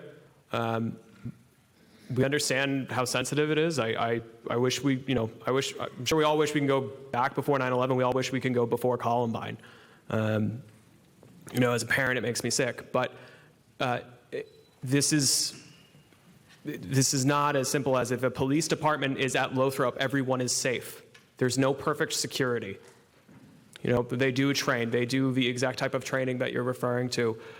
But while folks are free to exercise their right and vote no, whether financial or because they have a concern about the location, much as the chief made the point that it's important to contextualize that there is not a large number of police in the station for something terrible to happen and respond.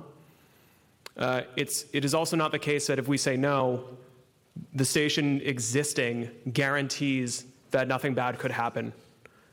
So I think that's it's a very difficult thing to talk about and to think about, but that's the reality of it, so thank you. Good evening. I'm Dr. Alicia Cabral, Superintendent of Schools, and certainly the decision is yours, but it should be based on factual information. And so as it pertains to the school system, I would just like to give you factual information of pieces that came up this evening. We do receive a lot of response, whether it's from an ambulance or a cruiser or the fire department, and all of them, we work very closely together. And I can't recollect a time we've ever had a response directly from the station. We get very quick response times, regardless of where the cars are in the town. In addition, we do more training. There are 351 communities and towns in Massachusetts, and I know all of the superintendents. And we do more for our town in terms of cooperation and training with our first responders than any that I've spoken to personally. We don't talk about them because we don't want the general public to be aware of many of the details, but our school facilities are all top-notch in terms of security. We are in a project right now to improve, to stay ahead of the curve on our security. We train regularly. We have responses that are second to none. And I'm responsible, literally, for 4,000 souls a day. And I feel personally very safe where we are, not because there's a station across the street, but because I know exactly what the response is going to be, and I know the communication system that we have in place, and I know how our faculty is trained. I don't know if any of you have traveled down Lothrop Street during arrival, dismissal, or any of our events. That is not the best place for an emergency response in your town.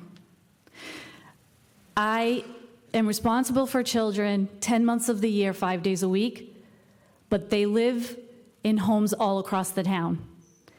And if that station is responding to emergency at your home or even at our schools, and it's during any of those times, there is a lockup that I wouldn't want if someone was responding to my home. And there aren't lights there on Daly's Corner, and when they do stations now, they have automatic lights that shut down the street so the apparatus can get out and respond. I also worry about the children when they're at home and seeing what happens when someone's trying to respond from that station when you cannot get down that street. It compromises a wait time, and that's for any resident in town. In terms of reports that our project is now too small or that we tried to sell the project as being across from the police station, I think that between myself and working in cooperation with Town Administrator Reed, we created every single presentation that was made, and none of them had anything about the police station being there or the fire station being there.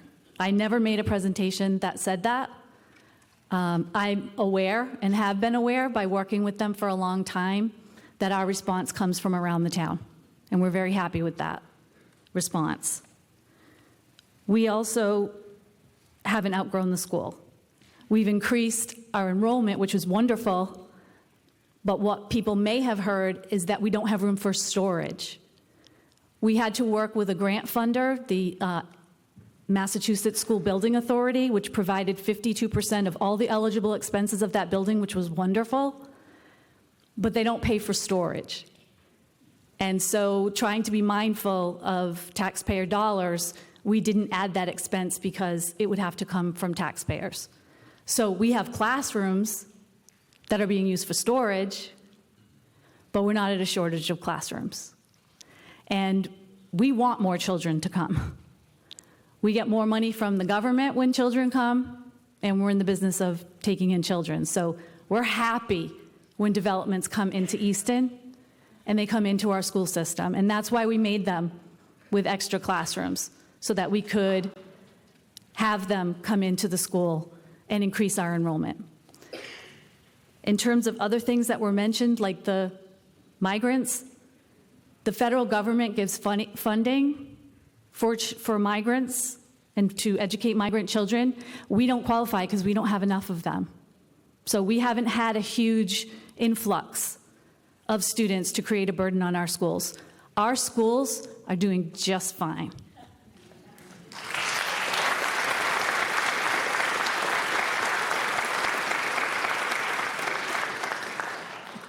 But the reason they're doing that fine is because that well is because of all of you.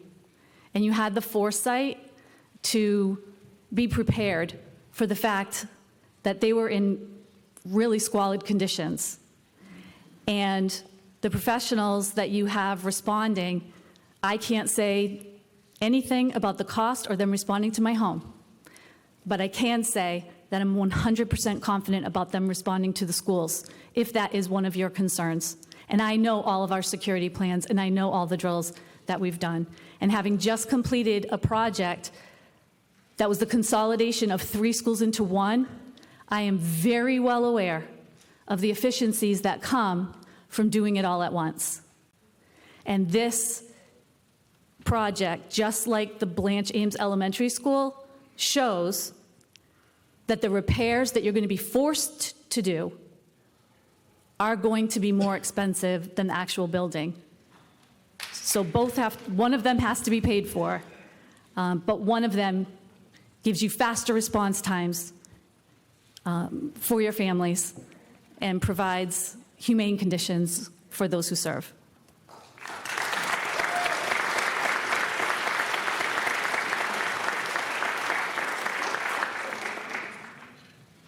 I think you were standing there a little longer.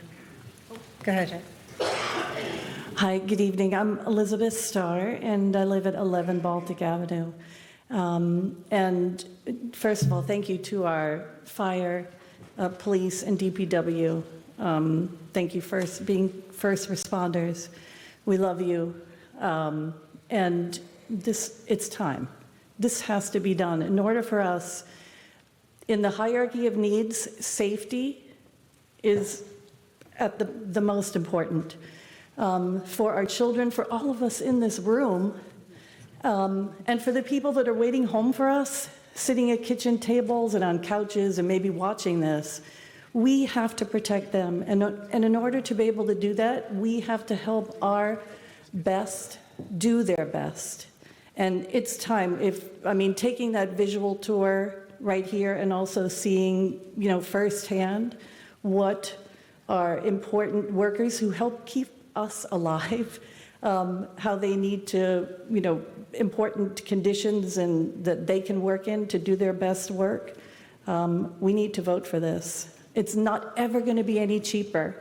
And while I appreciate all the opinions, great ideas too, and even if it is heartbreaking, sometimes we have to go through some heartbreak because it's real and it's important, and we learn from it and we grow and we save ourselves. I am no math aficionado, but I can bet that about 100% of the people in this room have either needed care from a first responder or have a family member that have. So let's support them. We need to do this now, please. Thank you. So let me just say before the next person speaks that we appreciate all the comments and the concerns, but we need to try to remember not to be repetitive. We need to try to, if you have a question that hasn't been asked yet, or something that hasn't been discussed, I'm going to ask that you speak. If you have already heard it on the floor, or if it's just a comment that you want to say, I'm going to ask that you keep it to yourself at this point. Just let's. All right. So somebody said call the question. Who was that? Just so I know. Okay. Who was it? I need just a name. Beth, can you stand up? Where are you? Okay. And so I need a second. Anybody second? Okay, so we're going to stop the debate right now because of that. In order to pass this part, to call the question and move on to a vote, we need a 2/3 majority. All those in favor of calling the question, stopping it right now, please raise your orange card. And all of those opposed and want to keep talking, raise your orange card. All right, so that passes by a clear 2/3 majority vote, and we're going to end the debate now. Okay, so I'm going to ask Town Clerk Danielle Sicard to come up and explain how we're going to go through the secret ballot to make it orderly and fast. Okay, so hang on.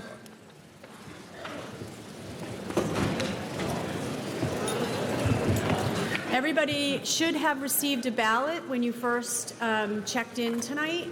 We ask for you to stay in your seat until our escort is going to go row by row and have you take an orderly fashion to come up to the ballot box. What we'll have you do is we're going to be starting from the back down to the middle aisle, and when we get to the front, you're going to go to the middle aisle. Everybody will be going that way all the way to the end, and then coming down the aisle on the far end over here, crossing across the front. There will be pens available at the select board's table if you need a pen to mark your ballot. At that point, you're going to go up this aisle here to the ballot box. What we'll ask you to do is to show your left hand, because it should have a mark on it that you obtained a ballot.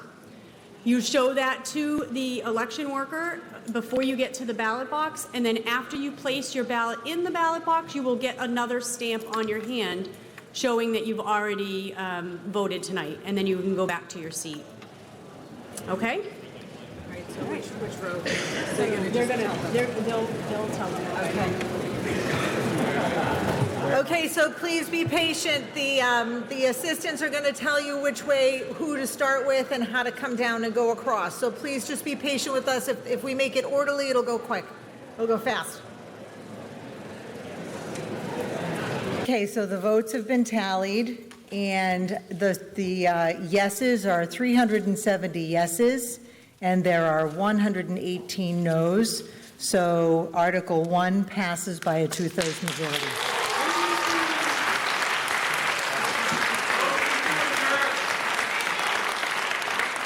Okay, so we have one more article, Article 2, select. No, they don't get to. No. We have one more article, Article 2.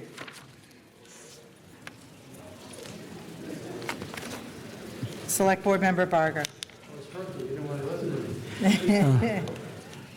I move that the town vote to authorize the Select Board, on behalf of the town, to petition the General Court for passage of a special law known as an act authorizing the town of Easton to establish a means-tested senior citizens property tax exemption, as printed in the warrant under Article 2, provided that the clerical or editorial changes in form only to the bill shall be deemed acceptable, and provided further that the Select Board may approve material amendments to the bill before enactment by the legislature, provided that such amendments are within the scope of the general public objectives of this petition.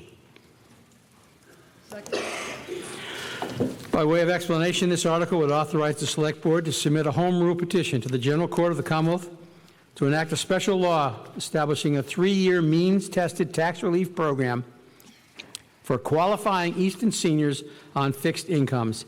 The intention of this article is to lessen the impact of any incremental tax increase associated with the passage of the Public Safety and Public Works Facility Replacement Project, which is Article 1. for multiple years due to the anticipated bonding schedule of the project, bringing most exempt debt tax costs online in fiscal years 2026, 27, and 28. The town would coordinate with our legislative delegation to achieve state adoption and local implementation of the 3-year program to match the anticipated costliest years of incremental tax increases and reduce the cost of the project for qualified seniors until fiscal year 2029. Select Board recommends. Finance Committee. I don't know if anybody's here from Board of Assessors, but they recommend as well. So are there any questions, comments, or concerns relative to Article 2? Yes. Is this on?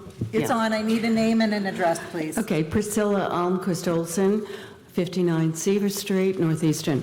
Regarding Section 4, I bring your attention to, it says a person files an application with the supporting documentation of the applicant's income and assets. And so my question is threefold. Is the residence of the applicant and its value considered in the exemption, whether the person qualifies for the exemption?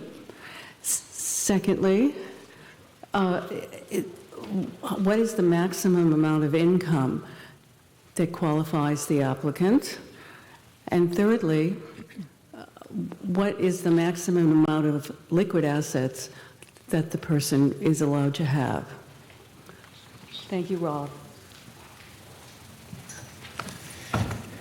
Good evening, Robbie Alford, Chief Assessor. Basically, this would be someone who received the circuit breaker from the state of Massachusetts. That would be the beginning of the qualification. As far as the amount of income and the assets, that has not been set yet until everything's voted on. And the income for the home is based on what the income, the assessment of the home is based on the circuit breaker law. So that changes each year. I think last year was $920, it couldn't be more than $921,000. And that changes every year, and that's based on the circuit breaker, which is done by the state. So anyone who receives it now, it's something you file with your income tax, and that form you would need to file for the exemption also, showing that you received the circuit breaker. Thank you. If I could just add to that, this would lean on the state circuit breaker tax credit is updated by the state. This may change by the standards may change by the time it is in effect, but for tax year 2022, single income was $64,000, head of household 80, married, filing jointly was $96,000, and again, the value of your primary home is not counted against you. The intention of the program is for folks who maybe bought their home a long time ago. The value has gone up a substantial amount just through the passage of time. So their income may not be very high, but the value of their home is. So provided that that home wouldn't be worth more than $912,000, you meet the other standards in the state law, you could qualify. Any other questions, comments, or concerns relative to Article 2? Okay, seeing none, Article 2 requires a simple majority vote. So all of those in favor of Article 2 passing, please raise your orange cards. All of those opposed, please raise your orange cards. And Article 2 passes by a majority. What was that? Did I hear a motion to adjourn? Yes. Okay, second. All right. Thank you. So this meeting is now, I'm sorry? You going out that way? Oh, all in favor, sorry. All in favor. It's late. Okay. Thank you. Thank you, everybody, for coming.